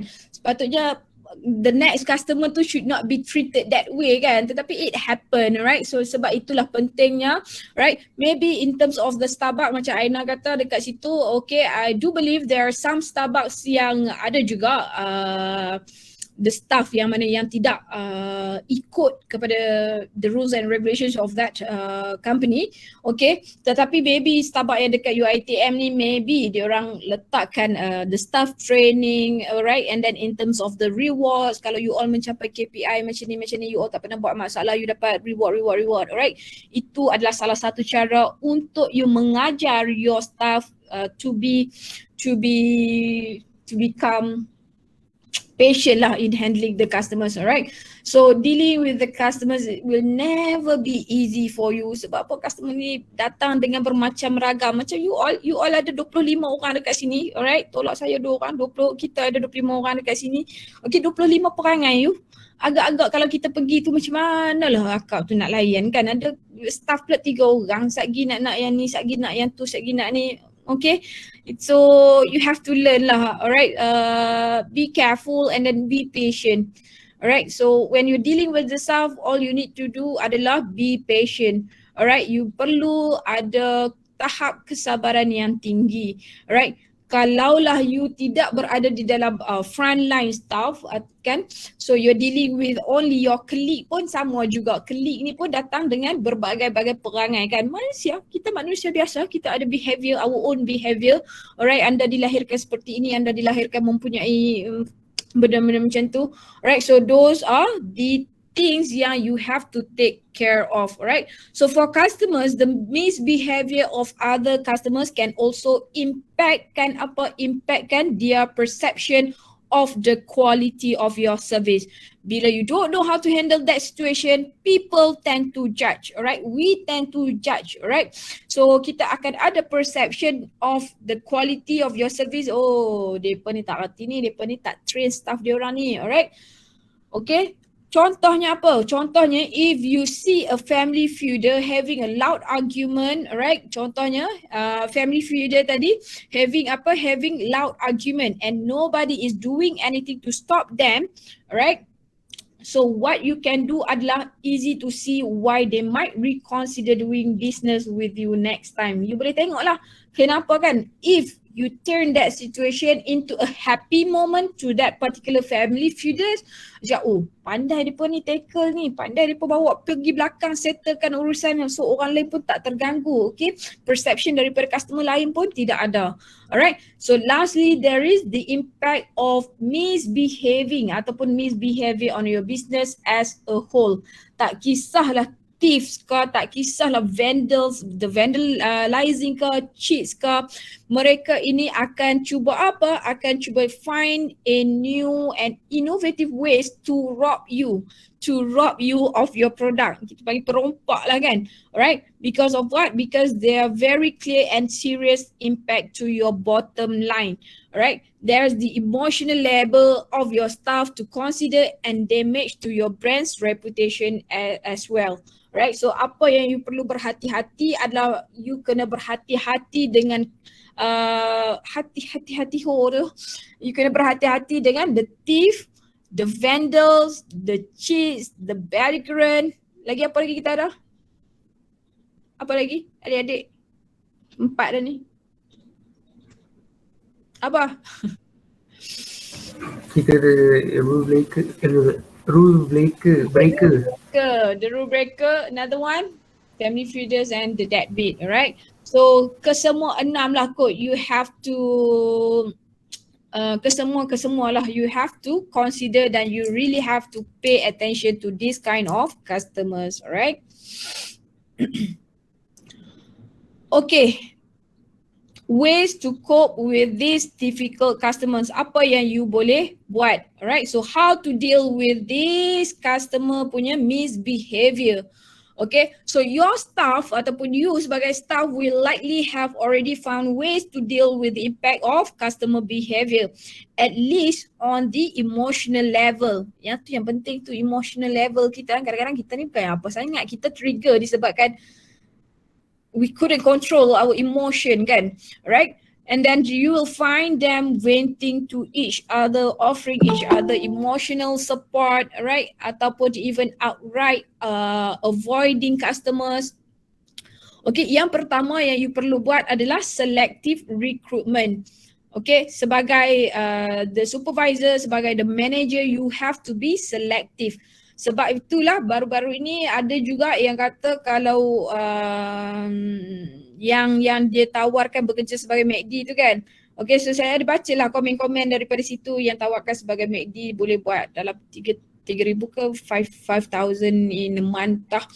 So you have to remember, walaupun itu ada juga pekerja bekas pekerja ataupun pekerja MACD cakap kena tahan maki, kena tahan apa semua, alright?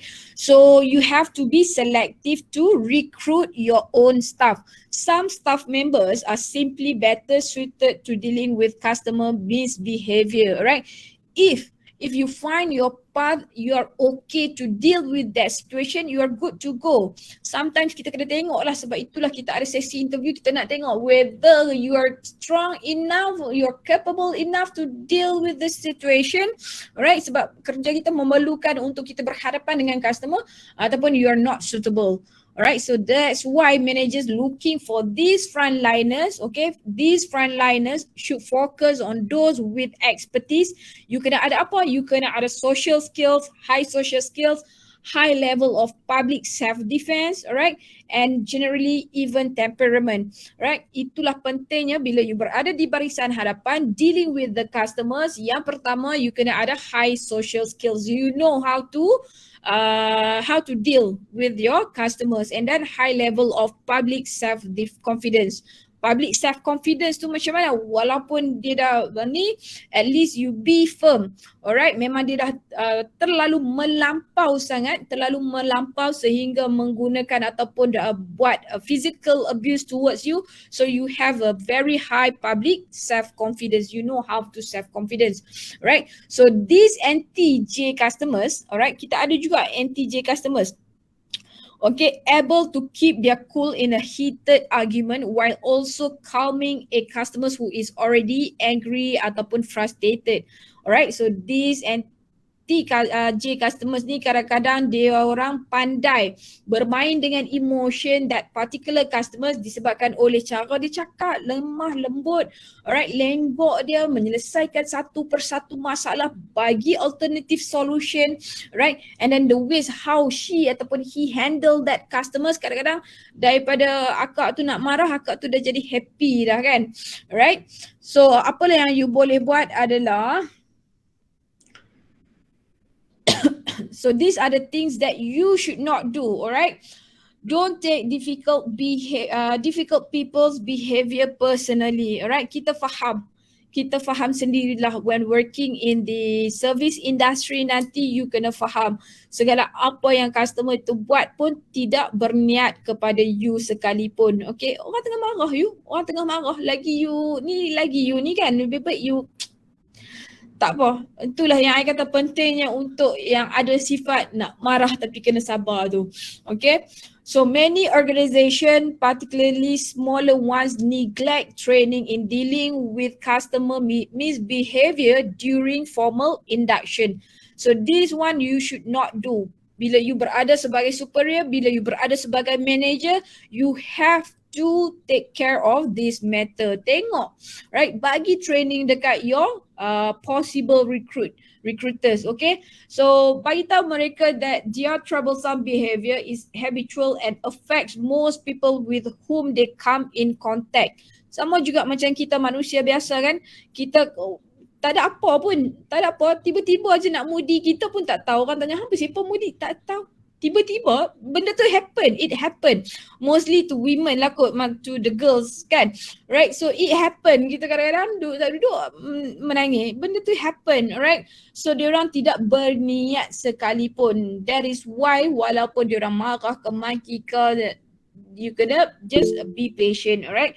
And then don't try to fight back or try to beat them at their own games. Why? Because they are the starter of the game. Diorang lah pemula, alright? They have been practicing WWF dekat rumah. Mungkin lah kot kan Kak Long tu, tak tahu, I don't know, no judgement, tapi mungkin tengoklah, saya tengok juga video video permohonan maaf Kak Long tu dengan video permohonan maaf ke yang dia dengan husband dia tu. Husband dia tu pun mengeluarkan kata-kata yang ni kan. Right, kata-kata yang kurang senang lah kot kan. Didikan tu lah kan. Right. And then don't try to appease ataupun satisfy them. Jangan try untuk satisfy them. Tetapi you melihat kepada apa? You melihat kepada what is ataupun apakah yang mereka inginkan untuk you cuba selesaikan masalah mereka. Maksudnya apa? Tanya. Okay, cik nak yang macam mana? Okay, cik nak kami selesaikan macam mana? Alright, bagi diorang, bagi cadangan diorang dahulu. Okay, bila diorang dah bagi cadangan diorang, apa yang diorang nak, you know exactly what they want. Alright, so bila you dah tahu dah apa yang diorang nak, so find the best option. Alright, the best option that you can provide to achieve their KPI ataupun to lower down their temper tu, right? And then don't try to change. Nila ni, don't try to change, but you can change your response towards their behavior. Kita tak boleh nak ubah orang, kan? Tetapi respon kita terhadap orang tu, adakah itulah yang akan membezakan you, alright? Contoh je lah kan. So yang membezakan you adalah sometimes you okay bertenang, bawa bertenang. Macam Faiz tadi bawa bertendang kan. Bukan bertenang, dia bawa bertendang. Alright, itulah yang akan membezakan you. You tak boleh nak ubah orang tu, tetapi how you respond towards them, how you react towards them, itulah yang penting, yang memainkan peranan. Your first impression, your first decision making in dealing with these difficult customers, itulah yang akan menentukan whether that situation can be twist ataupun it is a prolonged situation. Alright, and then what you need to do adalah you have to maintain a central database of customers. Bila you dah ada dah, sebab itu pentingnya untuk you daftar, untuk you dapatkan maklumat-maklumat your customers, so that bila you ada your central base ini, bila di masa hadapan mereka datang ingin membeli dengan you, cakap, oh dengan customer ni hang tak payahlah, hang kena jaga-jaga sikit. Alright, customer ni selalu complain kita punya produk, dia selalu duk claim saja, duk nak refund.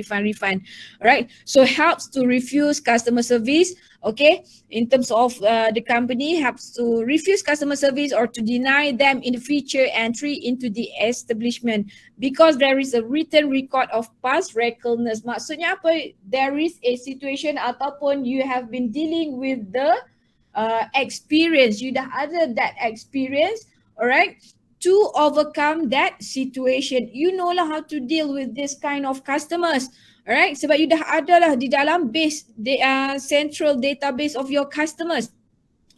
Okay, and then last yang you patut buat adalah train your employees on how to deal with the various behaviors of customers, including drunkenness and drug abuse. This is the most important thing when you are in a company nanti, sebab itulah selalunya apabila you masuk sahaja di dalam company, sesebuah company, you akan diberi tempoh latihan, training, right? Training period could be 1 month, could be 1 week, could be 3 months, could be 6 months, because of what? Bergantung kepada kepakaran you ataupun bergantung kepada your jawatan. Alright, so dealing with the customers will never be easy, it will always be challenging, tetapi what the least that you could do adalah how you react and then how you respond. Samalah, try to put yourself in that situation. Kalau you berada di tempat customers, you menghadapi masalah yang sama, macam mana you nak you dilayan? Alright, itu saja. Macam mana you nak you dilayan? Alright, so the least that you could do, you boleh fikir macam tu lah kot kan? Alright. Okay, alright, how to deal with difficult customers. Yang pertama adalah dengan mindset adjustment. Alright, so mindset adjustment you kena set up lah. Macam mana your most unhappy customers are your greatest source of learning. Sebab apa? Customers ini merupakan asset dan customers inilah akan mengajar you in terms of whether you are Allah Rabbi, you're patient enough ataupun you're not patient with dealing with the customers. Alright, so mindset adjustment, you sebagai you sebagai the frontline employees, you will be dealing with the customers. Alright, you're just doing your work. Okay, so at the same time try to put yourself in their shoe, macam mana you nak dilayan. Alright, and then listen actively. Isnin petang, listen actively to these customers ataupun to these complaints. Alright, macam mana you nak listen? Maksudnya apabila datangnya these customers bawa komplain, bagi tahu dekat you apa masalah dia. Alright, minta maaf lah makcik tak tahu nak buat macam mana ni, kenapa tiba-tiba ni apa dia ni, bil makcik ni sampai 3,000 bil ayak. Tak, bil telefon. Speaking from my own experience lah, okay. Saya pernah dulu pergi saya pergi mana? CP Korea. Dulu, pergi Korea, pergi dengan my mom. Alright, pergi dengan my mom. Kita pula zaman tu duk top up kan, duk top up 30 ringgit. Alright, nak top up sendiri tak ada duit dah. So apa pun nak contact kawan, tengah-tengah malam tu contact lah, pakailah handphone mak I. Dah pandai nak tukar international call apa semua tu. Alright, so call lah, balik Malaysia the next month tu. Damn, 3,000 lah kena bayar. And then coming from Korea, mak I pening kepala. Apa benda? Miss tak beli SIM card sana ke? Beli. I beli SIM card sana tetapi I beli SIM card sana. Cumanya yalah, kita beli SIM card sana and then kita buat call kepada Malaysia. SIM card sana pun I beli bukannya I beli SIM card sana mahal lah because you make an international call. Saya beli package yang ada. Not sure lah package yang ada yang baru. I'm not sure, dulu tu tak ada kot. So tak ada duit lagi apa semua. Alright, so tengah-tengah malam nak call kawan-kawan apa semua. Okay, balik Korea tu esok tu bulan depan tu mak I terkejut. Apa bil aku sampai 3,000 ni? Sampai sekarang lah, diam, tak kata apa. You lah tahu. Alright, duk sengat, takut lah nak nampak. Gila abang, semua I call Selcom. Kenapa? Alright. Okay, and then listen actively lah to your customers punya complaints. Okay, dengar apa masalah mereka and at the same time you try to set up the alternative solution. Alright, and then let them speak first. Jangan you intervene. Tak sempat lagi dia pun nak cakap habis. Masalah mereka you dah okay, tak apa-apa saya dah tahu dah. Okay, masalah puan ni, alright, saya nak ni. Okay, alright, the least that you could do adalah bagi mereka cakap, selesaikan dahulu, you know how to deal lah. At the same time when you are listening and while they are speaking, at the same time you dalam kepala you dah atok dah, okay, you dah faham dah. Alright, okay, masalah akak ni, okay, kita kena check dengan management, kita kena check dengan team ni. Alright. Okay, itulah the least that you could do. And then make promise and follow through. Maksudnya macam mana you nak make promise itu adalah dengan apa? Okay, bila you dah tahu dah masalah mereka, you find out those alternative solution. Adakah mencapai kepada tahap KPI, kepuasan hati para customers, ataupun belum mencapai tahap KPI mereka. Alright, so buatlah solution yang cakap available solution. At least you will okay, minta maaf, okay, kita akan ini bukan bahagian saya, tetapi apa yang saya boleh buat sekarang adalah saya akan handle dahulu, saya akan berhubung dengan pihak technician untuk mengenal pasti adakah report ini benar ataupun maybe there are a misconception ke interpretation of the technician. Saya akan check semula dengan technician. Kalau kata benar dan perlukan penukaran, kita akan call dahulu puan, alright, sebelum kita membuat penukaran, dan akan ada beberapa charges lah, bagi tahu dekat depa kan. kalau andai kata masalah ini berpunca daripada pihak kita sendiri, kita akan buatlah one to one. Okay, kita boleh buat refund apa semua. Alright. Tapi apa-apa pun ia memerlukan masa dalam masa 2 hari. Okay. Dalam masa 2 hari saya akan call puan balik. Alright. Kita akan follow up balik. Boleh ke? Macam tu. Alright, make promises and follow through. Bagi tahulah. Jangan pula you dah update kata dalam masa 2 hari, you tak call, memang you cari naya lah kan. Alright. Orang tu dah percaya dah. That's how you gain back the trust of your customers. The least lah that you could do. You senang hati tak bila orang cakap. I tak boleh deal dengan orang yang agak rude, agak kurang ajar. The least yang cakap, tak apalah. Sembang seorang hang lah. I'm out with those kind of people. Okay. Saya okay je. You buat salah, bukanlah buat salah macam mana kan. But daripada cara you cakap lah kot. Alright, dengan cara you cakap pun dapat melembutkan hati seseorang, and that you are able to twist, sometimes lah you are able to twist that situation, okay? Alright, and then let's take a look on this video. Apa yang this manager buat adalah, macam mana ya saya nak tunjuk ni?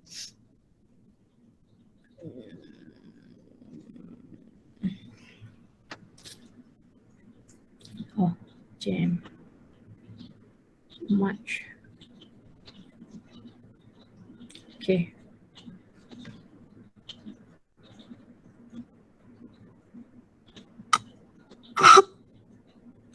Sabar.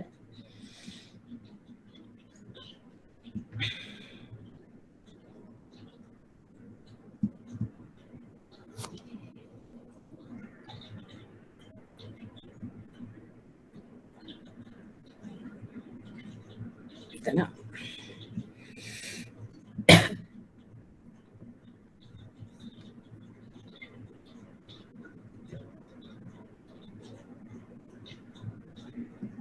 Okay. Let's take a look at this video. Hi, we loved your food. It was so good. Thank you. Oh, we ate as much as we could. Unfortunately, we're not very heavy eaters, so we're not able to finish the pizza. We have 2 slices left, and we were hoping that you could give us a little discount or a little coupon as an incentive to come back. Yeah, I thought it'd be fun. Yeah, I'm so sorry. We can't actually take this back, but it does make really good leftovers. Well, there's 2 slices left that you could sell to somebody else if you wanted to, trying to help you out here. Yeah, I do appreciate that, but unfortunately, since you had it already, I can't sell it. I think there's nothing wrong with selling pizza that other people had. And we're clean. We're clean people. Right, no, I trust that you're clean, but it's just against the rules, and it's kind of like unsanitary. Well, listen, I was just trying to do you a favor here. And it seems like you don't want to give me an incentive to come back. So, you know, I'm hoping that the pizza's good enough for that to be the incentive. Well, actually, I feel a little disrespected right now. So if you could get your Listen, Karen, I am the manager.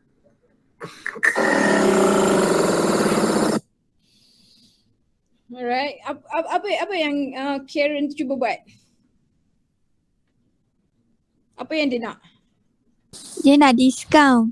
Dia nak discount kan, the discount customer. Remember the discount customer, right? And then dia try untuk nak cheat lah, dia kata dia ni kan. Adakah itu cheat ke thief ke? Which one? Which one of difficult customer is it? Jam. Rasanya cheat tu. Tak discount menipu. Kan, menipu kan. Okay. Alright. And then dia tidaklah intention not to pay tu robbers. Robbers tu adalah the thief kan, yang memang tak ni kan. Alright. Itu adalah, tetapi you know how the manager handle that situation kan. You can see from that manager punya situation. Yang pertama adalah dia show appreciation kan. And then lepas tu apa? Apa dia? Apa? The manager yang tu last sekali, eat the Karen. Alright. That's how you deal lah. Okay, walaupun you nak eat kat long 7E tu, tapi sabar dulu, lepas dia belah, lepas dia keluar, alright, okay, you can eat lah, you can do whatever you want. You nak lepaskan geram you pun tak apalah macam mana pun kan, just not in front of the customer. Alright, because you have to remember there is CCTV everywhere. Kalau tak ada pun CCTV, at least there are those customers kan. ada customer, you kena faham juga situation ataupun zaman-zaman sekarang ni orang jenis upload saja, tengok tak tahu cerita. You have to remember yang akan dapat malunya sama ada you ataupun that customer. Alright, so better that customer, alright, biarlah orang mengenal you dengan cara how professional are you in handling with your customers. Kadang-kadang kita tak tahu rezeki kita, orang tengok, orang bagi you pujian, okay akak ni memang kental lah apa semua, right? And then your bosses, your managers bagi you rewards, naik pangkat ke, naik gaji ke, apa ke, rezeki kan kita tak boleh nak ni, right? And then sometimes there are tak share dah pula.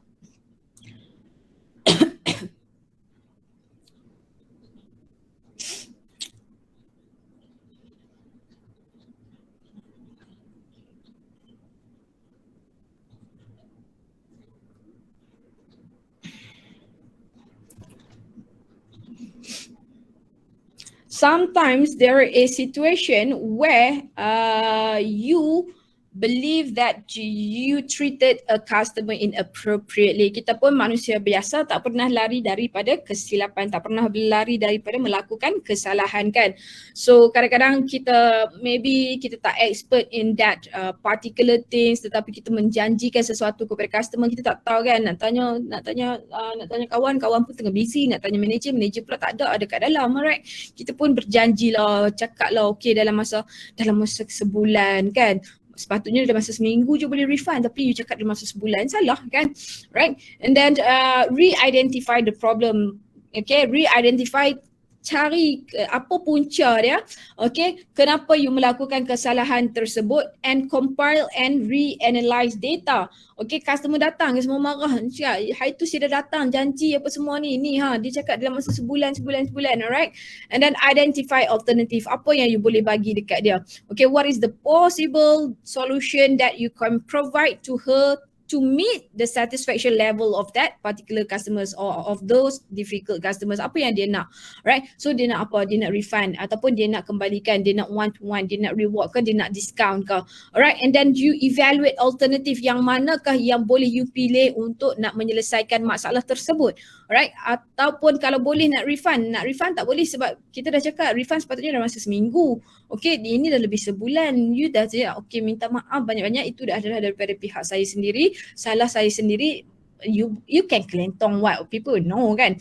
Macam saya pun budak baru, saya tak aware, saya mengaku salah saya, tetapi boleh tak kalau kita bagi discount 50% untuk next purchase, right? Re-identify, evaluate those alternatives, and then you have come up with a decision and monitor the result.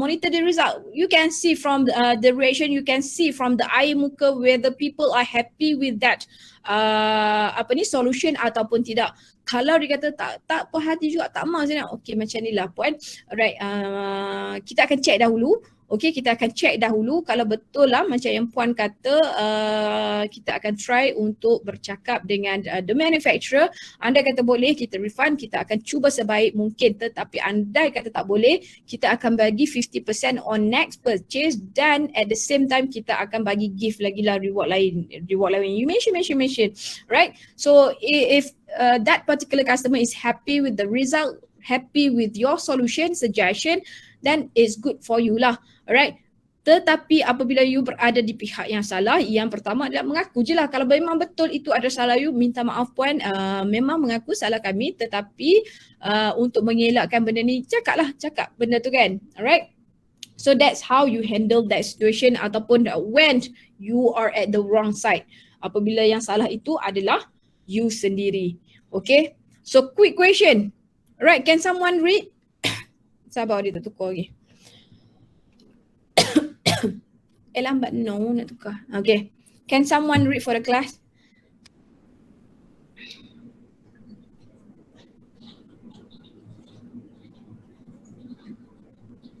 Masya Allah adik-adik saya. Baca je. Tolong baca. Miss, saya baca lah. Silakan Alina. Customer returns a damaged book along with a receipt. Your store's policy is no cash refunds and you have another undamaged copy of the book in stock. The customer loudly demands a cash refund, stating that he didn't like the book anyhow. Now you know that the customer has read the book. and there is very little chance the book was damaged when it left your store the first time. Identify the character of difficult customer in the above situation. Thank you, Aina. So what kind of difficult customer is this? Dia minta apa? Dia dah tahu kita punya policy adalah no cash refund and you have another undamaged copy of the book in stock, alright? So customer ini loudly demands a cash refund stating that he didn't like the book anyhow. Kita tak tahu betul tak? We don't know. Dia dah baca habis ke? Dia tak ni ke? Alright, so which type of difficult customer is this? Yang mana? Yang cheat, and then at the same time maybe loudly demands, belligerent kan, loudly demands kan, create a situation. Kalau dia create a situation dia dekat situ adalah dia juga merupakan the belligerent kan, yang shouting semua tu. Alright.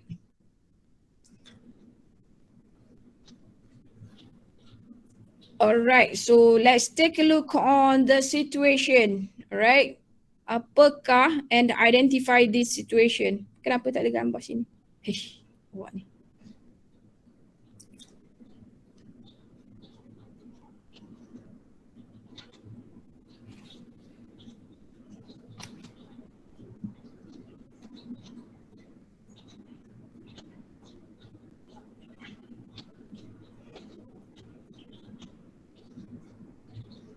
Tak payah tengok ni.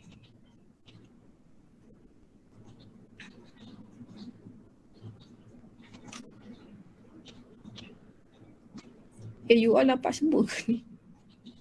Oh, semua lah pula.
What's the situation? Situation dia situasi apa? Di mana?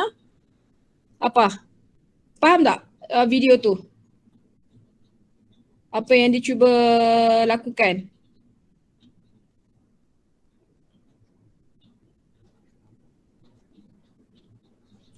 Tahu tak? Susah sebab saya tak dengar apa yang tengah borak hari. Enggak ngerti tak tu. It happen kan. Orang yang scam, kadang-kadang kita bagi dia bagi RM50, dia minta benda tu, lepas tu kita dah bagi balance, lepas tu dia tak jadi pula, dia tukar pula balance tu, dia terlupa nak bagi balik. Scammer yang jenis bagi duit tu. Tahu ada nampak ke kat social media. Right. Okay. And then what about this one? Identify the situation. Maybe you tak ni memang tak dengar pun.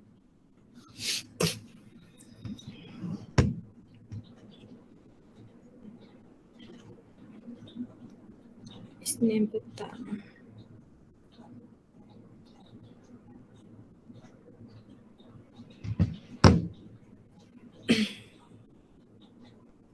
Aduh.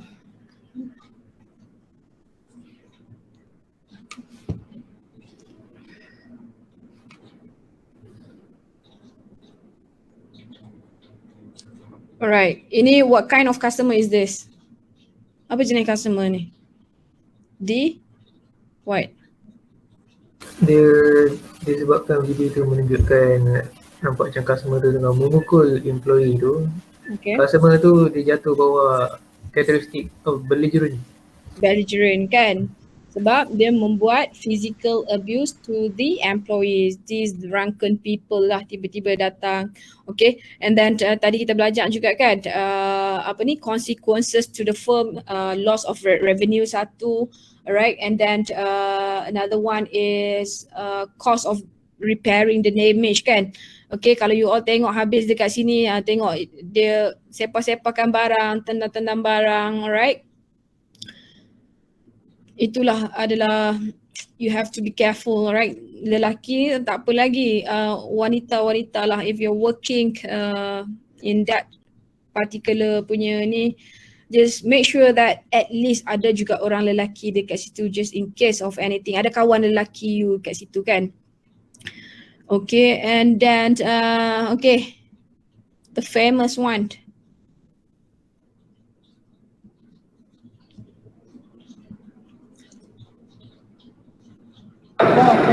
Yes, 14th bag that I brought back. It's been approved by your head office. He tried to when I went to walk in, he put his hands on me, pushed me away. No, I didn't. Yes, you did. You actually did. Yeah. You can't stop me. It's a free country. You don't own the shop. No, I can't do anything. The EO is going. I am with them. Apa isu ni? Kenal tak? Tahu tak isu apa ni? Kenal tak siapa dia? Kenal sangat, Miss. You're still aware. Lama juga terlepas kot. Alright, the rule breaker. Sebab apa? Sebab Karen ni tak nak follow. Dia nak tak pakai mask. Dia tak pakai mask. Dia nak masuk Dior kan. Tahun lepas punya cerita kot. Dia nak masuk Dior ke Chanel punya store tah.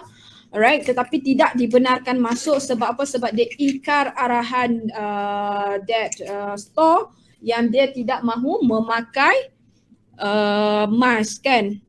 Dia kata dekat UK kat mana, dia kata tak perlu pakai pun, kenapa pula nak kena pakai lah, apalah bla bla bla bla bla bla. Alright, and then they try nak abuse, dia kata that particular staff to try to buat jahat, try to mencederakan dia, alright. So itu merupakan the rule breaker, and at the same time aku say itu juga adalah the belligerent kan, dia shout and then dia tuduh pula kan. Alright, and then apa lagi, okay, so being in the service industry, apa yang you perlu buat kalau you ada this kind of professionalities, you know, you can become like this, a girl. Uh-oh, looks like something's wrong. I'll take this one, but I'm going to need some of those skills. Hi, welcome to Heritage. How can I... Okay, thanks. Let's see, so you're returning? I couldn't find where to return. I need a replacement. That's fine, I can help you here. I'm sorry to hear you had a problem. We'll take care of it right away. Can you tell me what happened? Well, I was coming off your lot and everything was fine. When a customer is unhappy, let them tell their story. They want to feel they've been heard and that somebody cares. The car started shaking. Then ask questions that help you guide them to a solution. So the steering didn't feel quite right, but you were still able to control the car? Well, just barely. I mean, Control your own emotions. Instead of taking it personally, stay calm and focus on solving the problem. It often helps to find something you can agree with. This shows your willingness to work with the customer to solve the problem. Someone should have told me that your lot would be closed. I'm sorry about that. We weren't expecting you back before the lot reopened, but it would have been good to mention it just in case. No kidding. Well, let me see what I can do because I'm sure we can make this right for you. Customer service counts. Available now. So be like that, women kan. Don't take it, imannya tinggi sangat tu. Sama lain macam. Alright, sama lah juga macam akak 7E tu kan. Be that akak 7E lah. Okay. So Alhamdulillah, we are done with chapter 3. Any questions so far? Faham on chapter 3? Ataupun you need any further clarification on chapter 3? Any questions? Anyone? We have 26.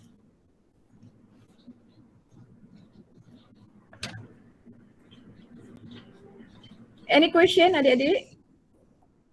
Yes, saya. Customer tuduh staff tu dia buat salah tapi staff tu tak buat salah pun. Staff tu kena minta maaf. Tak perlu.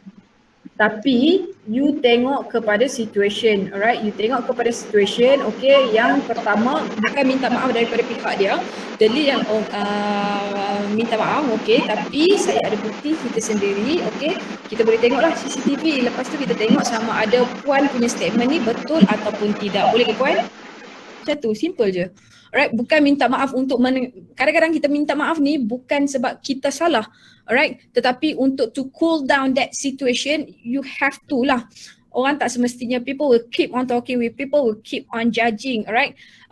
Okay puan, tak apalah puan, apa kata kalau kita ni, si minta maaf dulu, okay, tapi boleh tak kalau kita check, alright, boleh tak kalau kita check dahulu CCTV sama ada yang salah itu adalah daripada pihak puan ataupun pihak saya sendiri, okay. Selepas tu kita akan identify, baru kita tengoklah macam mana puan, the least that you could do. Alright, orang tengah marah kan. I'm not sure for you all lah.